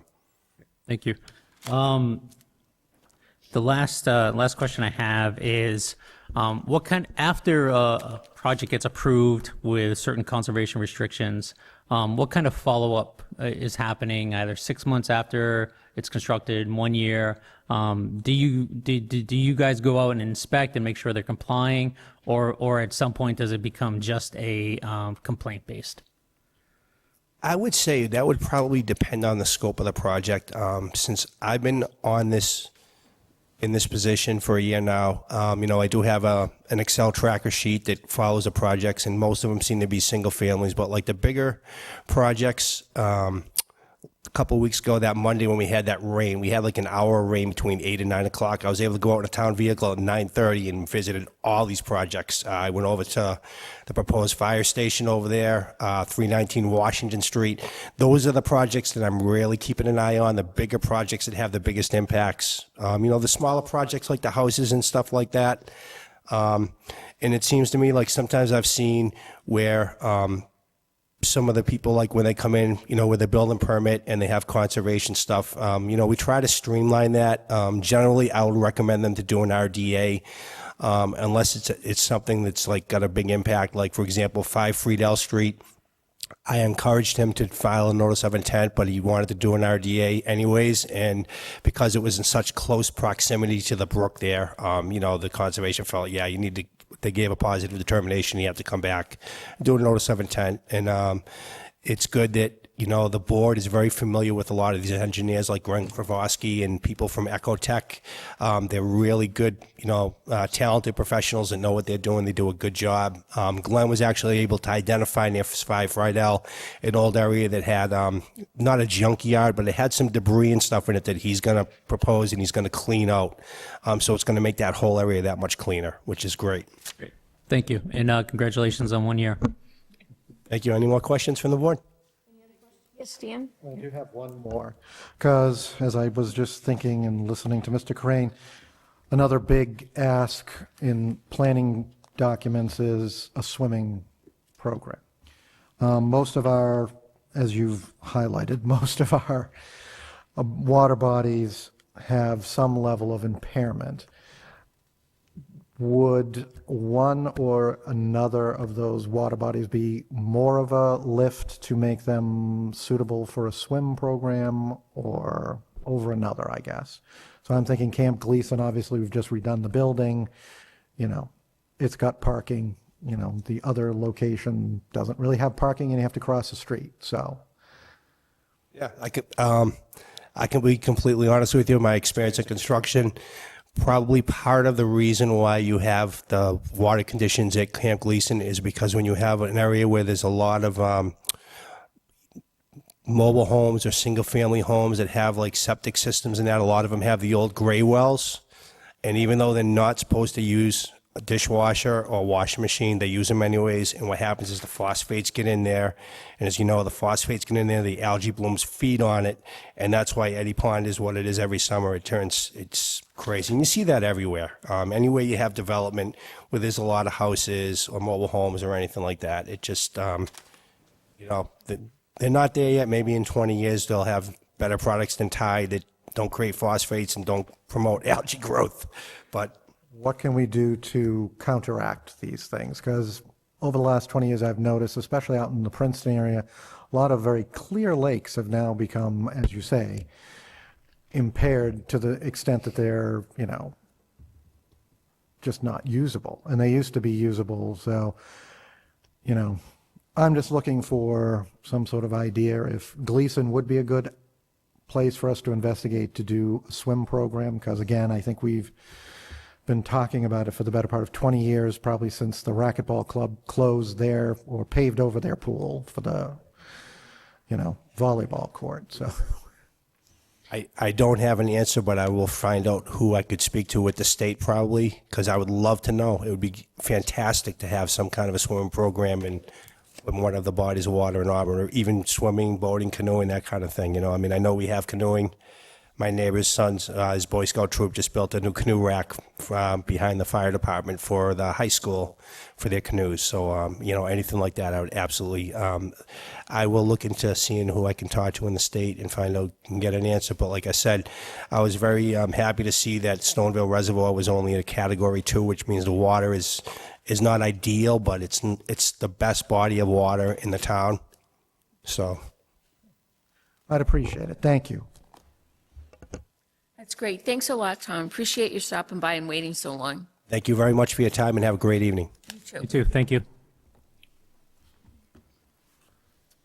All right, so back to our agenda, we're looking at items 8B, gift acceptances in accordance with Mass General Law, Chapter 44, Section 53A. Madam Chair, can we move up item 8C, because we have a member of staff here to discuss that? Second. Okay, so we have a motion and a second to move up item 8C. All in favor? Aye. Aye. Opposed? No. It's here too. Okay, so this is, we have a schedule of fees and schedule of fines. So do we have any questions? We've got these to review. I have some Just questions. identify yourself, sir, yep. Gary Allard, building commissioner. Thank you. All right, so what question, yes. If I may, through the chair, the initial fee schedule and fine schedule, CI and double I, there are no changes. Okay, so the board will need a vote for the board, but there aren't any changes. The ones that Mr. Allard will be talking about are the 3, 4, and 5.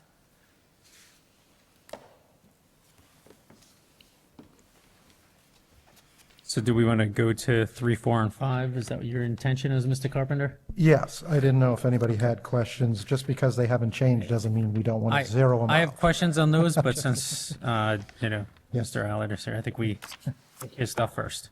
Okay, You can certainly join us at the table. You don't have to be marooned in the middle of the floor. It's better to be eye level anyways. We'll have to stand up there as long as Seth.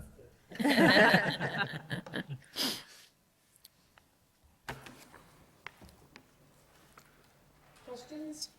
Well, if Mr. Allen could just kind of go over his rationale for, I saw quite a few of the fees have been adjusted, and of course, there's the explanation a partial explanation in the agenda itself that, these haven't been looked at for a number of years, but what is the rationale, Well, we just looked at the fees. The basic fees hadn't changed at all. We didn't raise our standard fees for the permits, for most all the categories. We had some that we were, missing, and that needed to be adjusted. Temporary certificate of occupancies, we were never charging for those, and those take a lot of time for me to produce. and things such as that. And every other town does, and as you see, some of them are much higher than what we're looking to raise them at. Zoning determinations was a $50 flat fee. That, clearly takes me an hour and a half to do a simple one. So we went up to $85. And reinspection fees, the same thing. We don't do a lot of those, and it's really repeat offenders that we get with those. And so the $85 is more in keeping with other communities as well. On the commercial end of it, it was sort of the same sort of thing. Our basic rates stayed the same for all the categories. They're right in line with some of the other communities that we compete with, and we thought that was just right. We just raised, a few things that take us more time to do and put them more in line with what the other towns were charging. The biggest one that I saw when I came here from Springfield was the antenna replacement for the cell towers. And, we were just getting very little for that, and coming from Springfield, and most places they get, $500 antenna to change, not per. And so the average around here is in a vicinity of $300 to $500. And so we just decided to go with the 400 and just, keep it. There's not that many of them, and they believe me, what they charge to do that and things like that is one of the things. And there's a lot of time spent with the engineering on it and stuff like that. So that's just in keeping with what the other communities are doing. Excuse me. The others, I haven't got much to say about the plumbing and the electrical. They kind of did their own, and they're not really here, but they're kind of their own freelancers. And I looked at it, what they did for their adjustments, and it was very staying in line with the other communities that we deal with. They had not adjusted theirs in quite a few years. Thank you. Are we higher in any areas than other communities, or are we strictly in line with? Well, it depends on the community. Like we're competing, hand in hand with like Sturbridge, Millbury, and communities like that. You can say like Oxford, Spencer, and things were a little higher than them, but they don't have the base that we have. And I know fees are intended to cover the cost. You said it takes a lot of time and effort on a lot of these. This still isn't going to cover our costs, correct? Or it just closes that gap?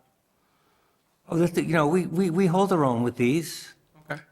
In our department, we have a very efficient department. Everybody works very well together, and same thing. We're getting so much better with that conservation, DPW, the communication with that. We're actually working on, consolidating some of the redundancies that we have with the aquifer that we just noticed, and a go through. And I talked with Emma today, and we're setting up a meeting to get some of these things out. They don't seem like much, but when somebody has to come in for a special permit for something, they can be upwards of $1,000 for that, and then the impact on it when they maybe don't have to do anything.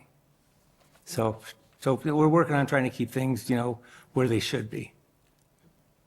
Have we enacted the triple fees for people that aren't pulling permits? Oh, very, very diligently. Okay. No, and again, I've seen a lot more people coming forward. Oh, yes, and being asked. So I just want to make sure that, people are continuing to do the right thing, and if not, there is. And we're very diligent on it, and we're very much the same with everybody. And, we don't show any, there's no favoritism or anything such as that, with the exception of maybe the, military, fire department, and police. We work with all of them very well and try to help out more than worry about the addition. Thank you. Thank you. Thank you. Any other questions? Not a question, more of a statement. And again, this is not a reflection on the great work that your department's doing. I'm going to go back to what I said during tax classification, is that the biggest comments that I hear in the business community is that Auburn's permitting process and is the biggest detriment to coming to Auburn. And I know last year we had, or at least I had, expressed the desire that we bring economic development staff on board, that they, that they review the process, the fees, the fines, the approval steps, and we sort of looked to streamline and cut the red tape.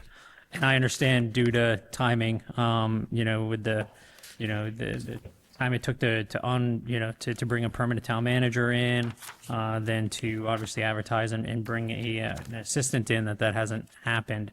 And since we haven't, quote unquote, raised fees in some time, I'm wondering if there's a need to do it this year, or if we can wait for 1 more year, seeing as though we've already waited several years, to allow that process to play out, so that we can make sure that we're not back here next year saying that no, a 75 should go back down to 50.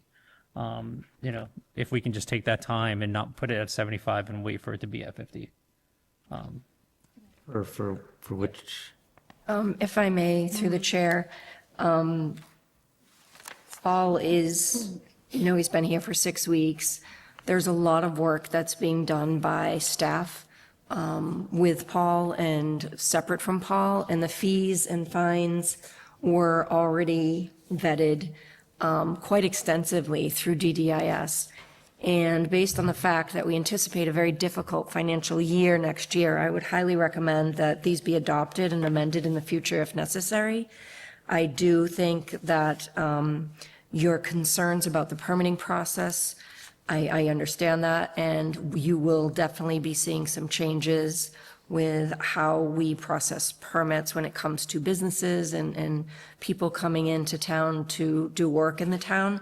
But in regards to our fees, 10 years to go without an increase in fees is pretty big.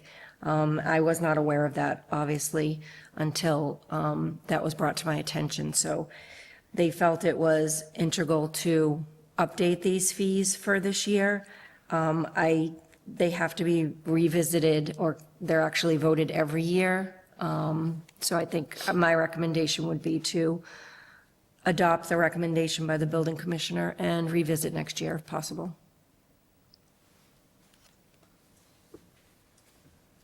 Okay, any other questions? I would just say that if members want to take time to have a further discussion with town administration, we don't have to vote on this tonight. We could carry it over to another meeting, if that's something that another member or members would like to do. So I guess if the board's willing to, I'd like to take time, at least for one more meeting, to look these over and really, think about it. And it's not just businesses, it's also residential. And a lot of the complaints, again, I don't think are aimed at our current staff who've been here for a year or a year and a half or 2 years. I think it really is a legacy issue with previous staff. But I just want to, before I'm comfortable voting for this, I just need to sit with it and make sure that, I'm comfortable increasing this, and there's residential increases as well as commercial and business increases that, again, are coming at a time that is not, and I understand we've gone 10 years, but I don't think, at least as of right now, I don't think in one more year it is going to kill anybody. Seeing as we've waited 10 years before we start putting more on our residents and more on our residents and more on our commercial establishments without going through again that due diligence. But again, it might not be perfect, but seldom is anything really perfect. So I don't know if you need more time to achieve something, but I'm more than willing to wait. But I don't think we wait another year just because it's not 100% perfect. I think we recognized, and when I say we, the staff recognized the need, it's been a long time. I'm okay with a grace period if we want to wait, but I don't want to wait a year to do this. I think the information that has been provided and knowing that we're on par with similar towns, we might be higher in some areas, but not critically higher. I don't think it's going to stunt growth. And maybe some notice letting people know that the fees are going to change. So if someone's on the fence about filing, they can. Almost nobody will notice any difference in fees with the standard permits for commercial or residential with ours. The only ones that were raised were the obscure ones. Some of them that had really no fees that really should have and the antennas was really the only thing that we did there. And if I could just, comment a little bit on the big concern that with the complaints with business and residential, a lot of that is to some of the processes that they have to go through. And we find that I'm trying to work with that to expedite some of this. The land disturbance permit is sometimes taken, 2 and 3 months. It gets missed sometimes, and they don't pick up that is required until late in the game. And as you all know, with business and especially, construction, spec building, time is your enemy. And, you're banking on getting started and finish at a certain time with bank rates and potential and trying to work and bring that in a much faster pattern, working with them on that, and conservation as well, because those are some of the longer processes. And to get those in the forefront and get them in right away on those, I think we all agree on our end that that's going to be a very big help on speeding this up. Anyone who served on a land use board knows that it can take some time to get through the land use process. So if you're somebody who, in addition to the administrative processes, sometimes just getting on for a hearing, and then if you have to go to multiples, it's the amount of engineering. It's a lot, and that's a fee for every single notification, and the TNG just keeps going up and up and up. So no, my point is, if we can wait and give members, if they have further questions, I think it's, best to have that done, and then if we want to entertain, and I think it is a good idea if we're going to do something where there's fee increases, don't put them into effect until sometime in the new year so that we can publicize that these are going up. And, that way the buyer will be well informed, and you won't, hopefully get a lot of angry phone calls into the office saying, what happened? I looked at it 3 weeks ago, it was this. And so I think that's a good suggestion too. So if nobody else, I would just make a motion that we hold this to the next meeting of the board. Second. So just to verify, you're, Just what the zoning enforcement officer for 3, 4, and 5. Yeah, 3, 4, and 5, holding those okay. until the next meeting. So we have a motion and a second to hold items 8C3, 8C4, and 8C5 to hold till next week, or our next meeting. All in favor? Aye. Aye. Opposed? Okay. So let's look at items 8C1. Okay, the annual board vote on this. Thank you. Thank you. Thank you, everybody. Thank you. Annual Great job. Annual board vote on the schedule of fees. So I had brought this up previously when we weren't discussing fees, and I was reminded that we discuss fees every year, Todd, and that's when you should bring it up. So I'm going to bring it up. Dog licenses. So what bothers me about the dog license fee is that normally I am all in favor of user fees instead of going to a tax to pay for something, reasonable user fees. But the dog license is a fee and it's the only one where the person paying the fee actually doesn't get anything. They get zero benefit from registering their dog with the town. I understand why we want them to register their dog with the town for public health reasons, but to actually make them pay a fee on top of that just has always bothered me that, you can go to any other one of these fees that we have and somebody is directly benefiting, and that's why they're paying for a fee. When it comes to dog licenses, they don't. I'm fine with the fines. If they don't register their dogs, they pay a fine. They pay a late fee, but to make them pay a fee for something that only benefits the town just really bothers me. So I would like to see this fee, and I understand it's not a lot, it's $15 per spayed dog or $20 per intact dog, be free. For that very reason, I don't think it's reasonable for us to charge a fee for something where they're not getting an actual benefit from. Yes. Thank you for bringing this up, because it has been a topic of conversation for the last few years, and since I've been here at least, and I think it even goes back before then. I understand the point of view that the person who is paying for the dog license isn't getting a service. We do have our animal control officer who functions out of the town of Auburn, and we have a shelter for animals that is sort of an offset. If there's a missing animal, you'll often used to see Amy running through the streets, now it's Tanya. Especially there's some frequent flyer, I won't even name the kind of dogs that sometimes we chase. But there are some benefits that we have with our animal control officer and with the service that we provide our residents.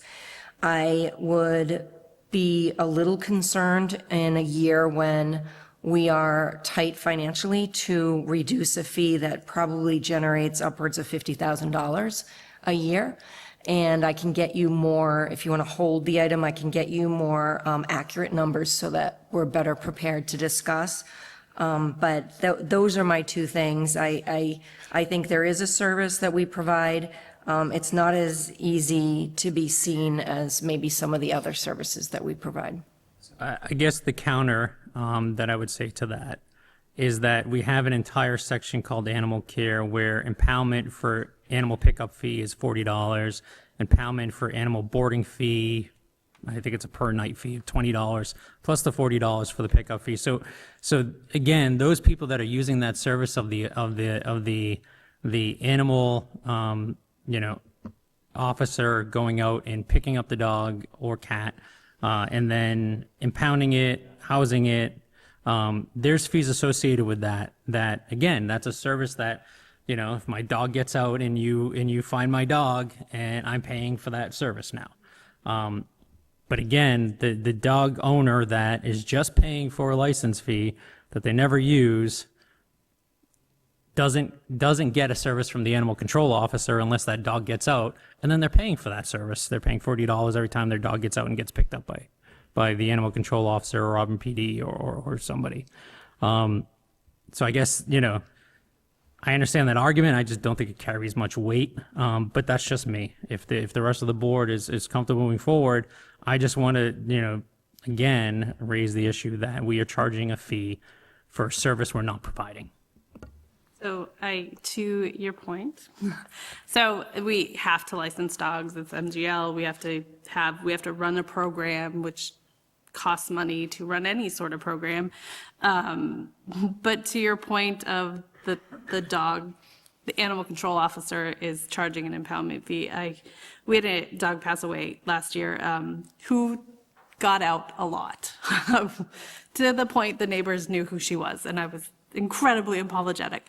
But anytime we called them, we didn't get charged that $40 impoundment fee. She was more concerned about making sure the animal made it home. So I think that impoundment fee is only when they are actually don't have anybody calling them to assist. And maybe perhaps we should have been charged the impoundment fee. I don't know, but I think it was, I saw that as a service that was provided by animal control for any time we needed assistance locating our dog. And we weren't charged because they didn't always pick her up. Sometimes she came home on her own. But I don't have a problem with the licensing fee, one, because we're required to run that program, and $15 per dog to run a program doesn't seem egregious to me. But that's just my thought on it. I would just say that we're required to run a lot of things under Mass General Law that we don't charge a fee for. We're not getting charged per police officer. We're not getting charged per firefighter. We're not getting charged per teacher. Those all come out of the regular tax levy. But the MGL specifically says that you can charge a fee to run this program. Just because we can doesn't mean we should. I don't disagree.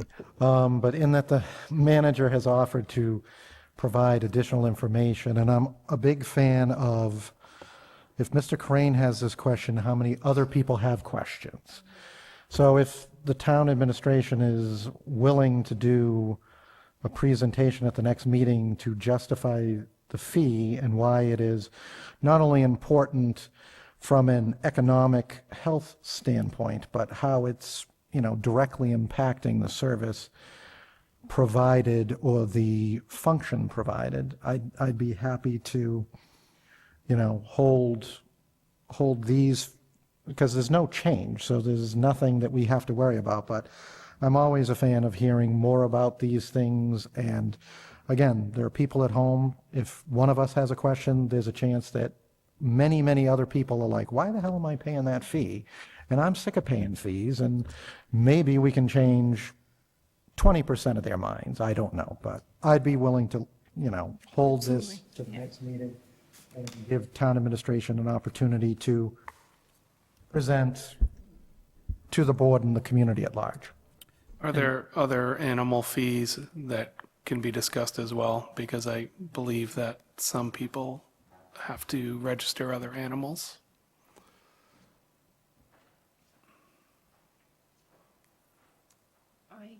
I don't see any here, but I can look into that as well. Yeah, I might be mistaken, but I thought like cows and horses and other types of animals need to be. I do see a couple on the fine schedule. It looks like cat, ferret, rabies vaccine violation. So I think there's some communication with area veterinarians that work with the towns to ensure that the animals are properly vaccinated. So there are other fees as well here on the fine schedule. Just one other question about fees outside of the animal care fee. The excavating in public streets. Do we know if DPW, which is common in other municipalities, charges extra if it's a new street?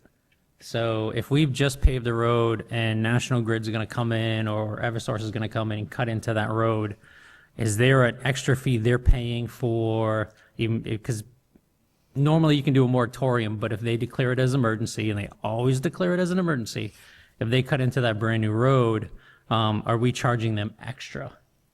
If I can, through the chair, I do believe we are. I will double check for you, or I'll have Joanna answer that next time when we talk about the fees. But I do know there's been lengthy conversation about redoing a road and having it be dug up by a contractor or a developer and what that means. And the conversation has been that they either have to repave it shoulder to shoulder, or that there's an additional fine. So we can get that, more information for that for you as well. All right, so it looks like we're going to also be not voting tonight on item 8C, item 1, the schedule fees, and item 2, the schedule of fines. Do we have a motion? I'll make a motion. I would just also say we only have authority over certain fees and fines, so there may be other fees for farm animals that aren't subject to Right, the Board of she's Selectmen. going to check it out. Department. but- Yep. I'd make a motion that we hold second. this to the next regular meeting. I'll second. We have a motion and second to hold items 8C, 1 and 2 until the next meeting. All in favor? Aye. Opposed? All right. So the next thing we're going to look at is, Madam Chair, can I bother you again? Mr. Richards is here, and he's 8F. Could I make a Yeah, motion that we move up item 8F, Yeah. just because it's getting late? Second. we also have someone online for item 8D. Flammable license? Let's take care of that one. That's going to be a quick one. All right, so do I hear a motion that we go next to item 8D? So moved. I'll second. All in favor? Aye. Aye. This is a vote to amend the flammable storage license by Asbury Auburn T LLC, doing business as Herb Chambers Toyota, Auburn, located at 809 Washington Street, Auburn. And Joy's going to give us a little explanation. Correct, I am. So this has, Herb Chambers had come before us, I think at the last meeting, and there was a discrepancy in the amount of gallons that they offered on their application. So the application requires the amount of gallons above ground and below ground. So when they applied, they only gave us a portion of, they gave us the above ground. when we gave it to Ginger to put in the system, she realized that the underground storage wasn't considered. So there's 4,000 gallons of underground storage that was mistakenly omitted and was missing from the previous application. So because of that, I wanted to bring it back to you. I anticipated it would be approved again, but we wanted to make sure that your vote was based on the proper information. Why is someone online to talk about a flammable? Do we have any questions? They're probably doing their due diligence, just in case. Yes, he's, So do we vote on a total? Yes. Is there a number in here that we're going to vote? Or we just Yes, vote on yes. 4,000? here, right here. That was, Okay, gotcha. Yep. So we have, do I hear a motion that we amend the flammable storage license by Asbury Auburn Tea LLC doing business as Herb Chambers Toyota Auburn, located at 809 Washington Street, Auburn, Mass. 01501, to add 4,000 gallons of underground flammable liquid storage? So moved. Second for discussion. So we have a motion and a second. Discussion? I'm just going to say that we have requirements of when people are supposed to come before us. This is not one of them. And in 11 years, because of an administrative error, we're going to have somebody sit on a line for 3 hours. They don't need to be here for this. There's no need for them to be here for this. So I'm going to support it, but nobody needs to be here for this. And it's a waste of their time because we know why. This was an administrative error. In 11 years, there's never been anybody who's come before us for flammable storage. All right, We have rules. Let's follow the rules. gotcha. So we have a motion and a second. All in favor? Aye. Aye. Opposed? No. All right, so they're all set. So now, do I hear a motion? Motion to move up 8F. a second. So we have a motion and a second to move up item F, 8F. All in favor? Aye. Opposed? No. All right, so this is going to be the, Mr. Richards, come on up, please. This is going to be the discussion on your recommendation for Camp Gleason. Sure. You provided us some information, I believe.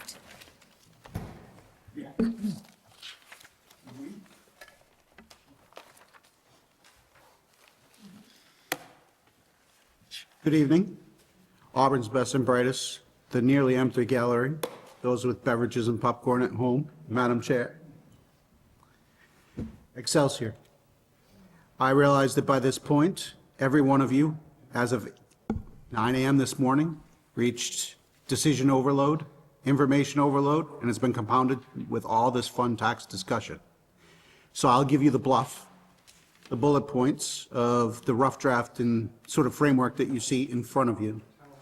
I think that this is a topic, in my opinion, that requires a lot of discussion, intelligent execution, and nuance. There are things in here that can be executed immediately. We can start doing some of the things suggested here in the short term. Some of it, like the EDIC, will be long term. My prepared remarks. Let's not mince words. You've got a packet in front of you, thick, dense, full of bureaucratic language that lulls you into sleep. We're talking about EDICs, Mass General Law 501c6s, C3s, and that's all important. The real question tonight is, what kind of Auburn are we really building? The problem, as I mentioned earlier, state has cut local reimbursements for local services and tax kickbacks by 10% since 2002. It's a lot of money. We need to recoup that. Our tax base isn't really growing fast enough. We have an influx of 40B projects, which is great. It means we have an influx in our tax base, we have an influx of residents, we have some growth. But what we don't need or want, really, despite what the chamber may or may not do, is for those bodies to take their money to Worcester, to Millbury, to Oxford, or any other place. We want to keep as much of it here as humanly possible. We have a number of underutilized time and empty town assets and lands that could be monetized, we could bring revenue from. The solution, the Auburn Foundry, it's going to do 3 things.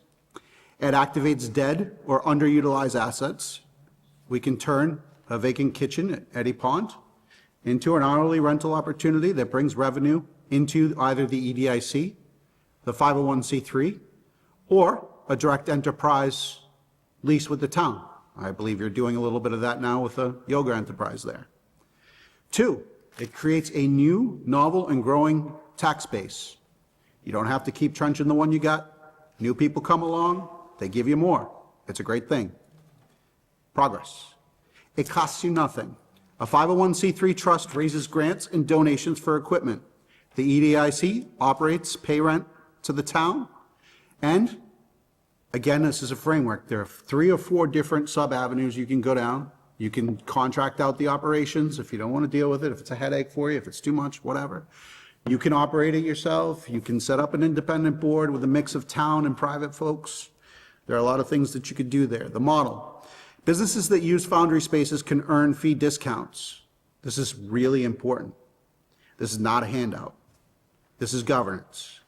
So what I'm proposing here is that an entrepreneur, somebody from Auburn Youth and Family Services, the Housing Authority, a regular resident, another business owner wants to start a new business. Say they want to make sourdough bread. As several of the members have mentioned here tonight, there are folks that try to do that at home, and it's a big bar to clear. I'll just use the low-hanging fruit. We have an empty kitchen there that has jumped through all of your hoops already, that is sitting underutilized for a small fee. Now, you have to be careful with how you tax or burden a startup, so you'll need to intelligently apply a sliding scale. What I propose is they will pay a full retail rate that you set, that's fair, that's even, that you would charge anybody. But a subset of their profit or product would then be given at retail rate to, in the instance of bread, say Auburn Youth and Family Services, the senior center, the fire department, the schools, whatever. And it would be on a sliding scale. The more successful they get, up to a certain max amount that you said, they would get a discount at retail rate off what they're paying you. That's important because the entrepreneur, the business, is actually only paying COGS price. They're only paying for their time, their labor, and the actual expenses invested, so they're actually getting that revenue, that space that you provide them, a discount off their overhead that they can then reinvest, they can then hire. The Chamber of Commerce, they have an extensive membership database of businesses, though admittedly not complete as we've discussed, where they can come in and they can connect somebody who sells t-shirts with somebody who sells suits or jeans, or with the fire department can purchase their t-shirts for the department from that vendor. And then it becomes symbiotic. We're not picking winners and losers at the governance level. What we're doing is we're providing a small ecosystem of businesses who all need suppliers locally, who they can get in touch with, who they can depend on, and they can all work together and grow together. That increased revenue brings increased revenue here. It brings growth into the town. It increases your tax base. Further, the ask.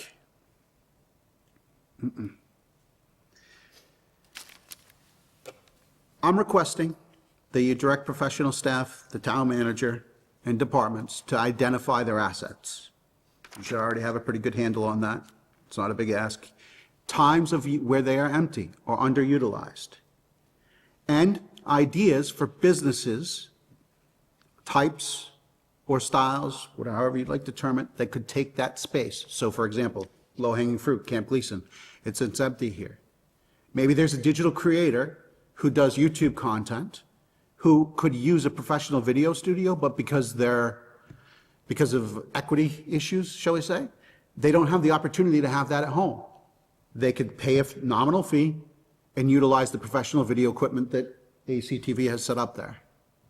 In an interim, they could promote ACTV. They could give ACTV ad space and revenue from that. There's places you can go down that road. Because the EDIC and the 501c3 will be a long tail process, a multi-year, there's a town meeting vote that needs to happen, warrants, all those things, and administrative hurdles. You could immediately start doing some of this as lease, enterprise, rental agreements to get that ball moving, and then convert those over into the EDIC if you so choose. The Chamber of Commerce, as I mentioned earlier, has some very special capabilities and powers under C6 in the Mass General Law.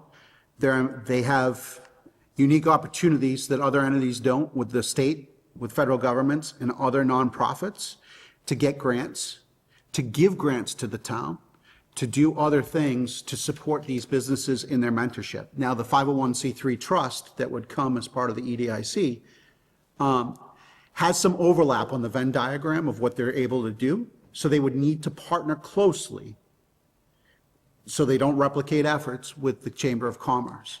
But they could both work opposite ends of the problem set and do something outstanding. That means we have an offset to maintenance issues in current buildings. It means, Eddie Pond, the low-hanging fruit again, if you're generating revenue as an event space, an ecotourism space, a kayak rental, digital creator studio, yoga Pilates online, utilizing ACTV in the space as well, you're generating revenue into a space that can then be used to repair the dam, which, by the way, sits at $160K at the high end to repair, with all the defects found in the recent phase 1, which, you know, if we have issues of depreciation because of the increased use or maintenance with that facility, they could be offset. This can go larger. You could utilize space at the school in the kitchen. You can utilize gym and event space again, at the school. There are other assets that we have to bring in income that doesn't exist today that I think will benefit. I'd like you guys to explore the opportunity to do the warrant, the articles, the administrative hoops to found the EDIC and the 501c3 that complement it. As I said, that will take some time, and this is a framework. It was not meant to be a completely finished product because there are moving parts here. That's it. I hope that you all have questions. I'm happy to get as deep or as shallow as you'd like. Thank you. Questions? Many, many.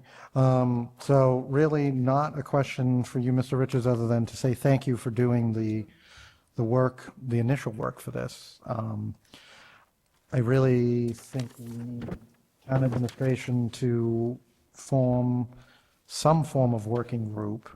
And if this needs to go before town meeting, I would encourage that the town manager get some town meeting members on the committee so that they have some buy-in and they can actually talk on town meeting floor if this gets to that point. But I know finance has been looking at a lot of different things.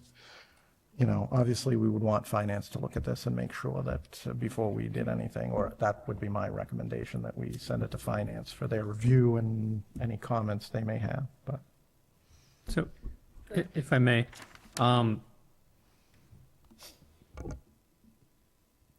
this is a lot of information. I've read it about 20 times. Still digesting it all. I hope I've made it pretty clear that, you know, I don't think there should be a rock left unturned when it comes to new ideas for new growth and to leverage what we have to the benefit of the residents.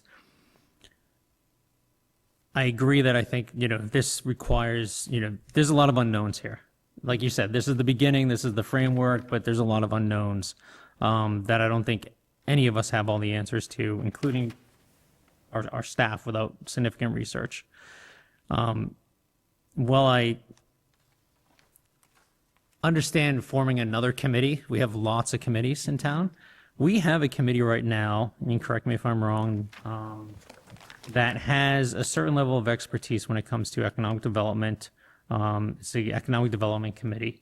I know a couple members. I think that is probably one of the most underutilized committee we have for the level of expertise on that committee.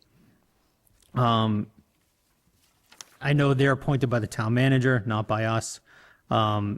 is this something that we can ask the administration to send to them to dig into, to research, to work with town staff, to work with Mr. Richards, and develop whether this is possible? If it is possible, what's needed, what the benefits, what the you know, the drawbacks are, so that when we all go for that town meeting vote, if it gets that far, the select board, the finance committee, and town meeting has everything before them laid out. Because I think if you bring, you know, 5 of us have it, we've read it. If you then give this to town meeting and there's 200 plus members of town meeting that have to digest this as well without any of that background, it's going to be very hard. So I think that, you know, we need to do our due diligence again, and, you know, if, you know, to the town manager, is this something that you think the Economic Development Committee could sort of spearhead and dig into, since it seems to be, at least in my opinion, up their alley? Through the chair, yes, I do. I don't care if it's that. Make a comment? Who appoints the committee, personally. I just want to make sure the town meeting members are included. And I know that some of these committees have town meeting members on them, but it would be nice to have somebody who isn't affiliated with a board or a committee who happens to be a town meeting member to weigh in on these things. Because ultimately, just like with the budget, it's their budget. We all spend a lot of time talking about it, presenting it, and everything else. But at the end of the day, town meeting is consulted not at all about a budget that actually is theirs, and they can literally take that budget and throw it in our face and do whatever they want because they have all that power. So however it's organized, I would just say I would like to see some ex officio members from town meeting, and maybe the finance committee at least ask them if they're willing to do that so that they can attend the meetings and weigh in, so that we're getting a 360 review, not just a zoning review. Because again, I think we need more than one body to make that. So economic development, the members that have, that are on there that I know of are not zoning based, they're business and finance based. That's why I think that, you know, this is something they can dig into. I know there is some overlap between finance committee and the economic development committee. I don't know if there's also a town meeting overlap. I agree. I think, you know, looping in town meeting members is great. I just think that they're sort of an untapped resource, and we finally have something that we can give them and say, focus on, do this for the benefit of the town. And I just think we'd be crazy not to do it. As a former chair of the committee, I agree with you, but I'm just making sure that we have the infrastructure in place. It's just like any committee. I don't want the planning board to be all engineers. I want them to be a mix. I don't want everybody on the finance committee to be a CPA. I want someone who maybe doesn't understand finance, because they're going to ask a lot of excellent questions that everybody else just takes like, oh, well, whatever. It's just like me sometimes. I'm like, well, we've always done it this way. Why are you even bothering to ask a question, which is stupid for me to say. Okay, so, But I would ask that the manager consider creating some ex officio members so that for this process, from other boards, especially town meeting members, because again, they're the body that decides all these things, and they should be brought into the process far more than they are. all right, thank you, Dan. Did you want to say something, sir? Thank you, Madam Chair. I did. To Member Corain and the rest of the board, I did put quite a bit of labor into the research here, and this is not a novel structure. So towns like Mashpee, Athol, and many other communities utilize this structure, specifically the EDIC in the 501c3 component, to actually get funds and benefit back into the community through grants and other vehicles. So it would probably save you a lot of research time and a lot of headache. Though I will say, in my personal research and opinion, they have severely underutilized the capabilities of these processes, but they are not novel. They're not new. They exist other places. I noticed that online, so Falmouth had several. They have several facilities that they're using, that they're aiding with an EDIC. Another great benefit to this is that some towns use EDIC in conjunction with their zoning and their planning. So my hope is that this doesn't become a document that collects dust on a shelf or dies in a committee somewhere. It's that it works, that you utilize the multiple facets of it. So for example, for the zoning aspect, you can situate next to, okay, we know tech like SHOT or other companies are looking for space near their workers, near their potential employees. So if we could cite that next to a 40B resident, well, they need all sorts of employees to participate in that business to make it operate. And we would I would think we would much rather that those folks take 10 steps to their job instead of 2 hours down the pike to Boston. And this is another way we can accomplish that. Thank you. Yeah, thank you. And I do think Economic Development Committee is the right place to start. Just that this, the proposal is good. It just needs to be streamlined into some steps, some specific steps. Yeah. I purposely left it fluid because there are a lot of avenues that you all could take. With this, you can narrow it specifically for Auburn, as you have information in the current day that I don't have access to. So I wanted to give you that freedom to adopt it to what will work for us. Yeah, and we need to develop a place to start, because there's a lot of avenues here, but there should only be 1 or 2 places to start, and that's what they need to do. So we're going to refer to the Economic Development Committee. Okay? Madam Chair? Yes, sir. So I know Mr. Carpenter wanted to make sure that we had town meeting members on it. I'm just wondering if all town meeting members could be notified when that gets on the agenda, and ask them to participate and see who can come and who has an interest, because again, if we throw it out to all of them, maybe we get a few, and those people will be a little bit more passionate and really be more of a subset of that rather than just trying to select. Okay, good idea. Tell them that the meeting, okay, great. All right. Thank you, Eric. Thank you so much. Thank you. Good night.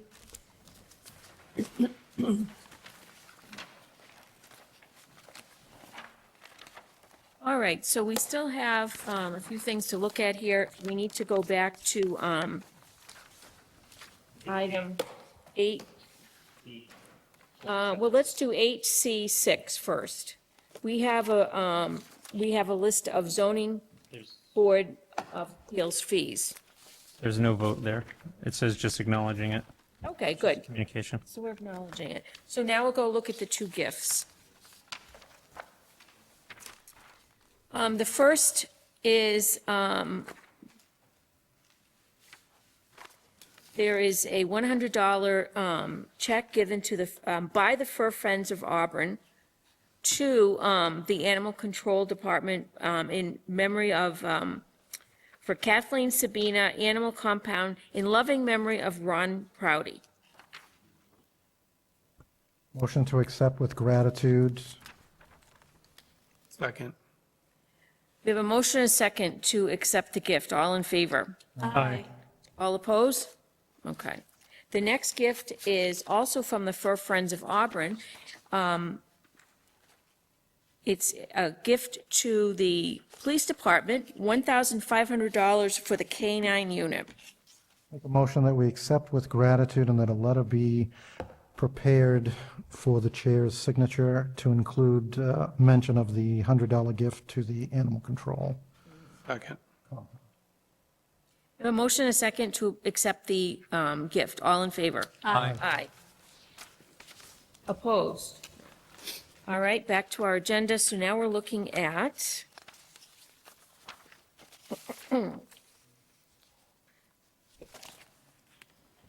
item 8E, a discussion potential vote on regularly scheduled board meetings on November 24th and a December meeting schedule. So our next scheduled meeting is November 24th. That is a Monday before Thanksgiving. Any questions about that date? You gonna be alone? You guys are gonna show up? I'm going to be here. Awesome.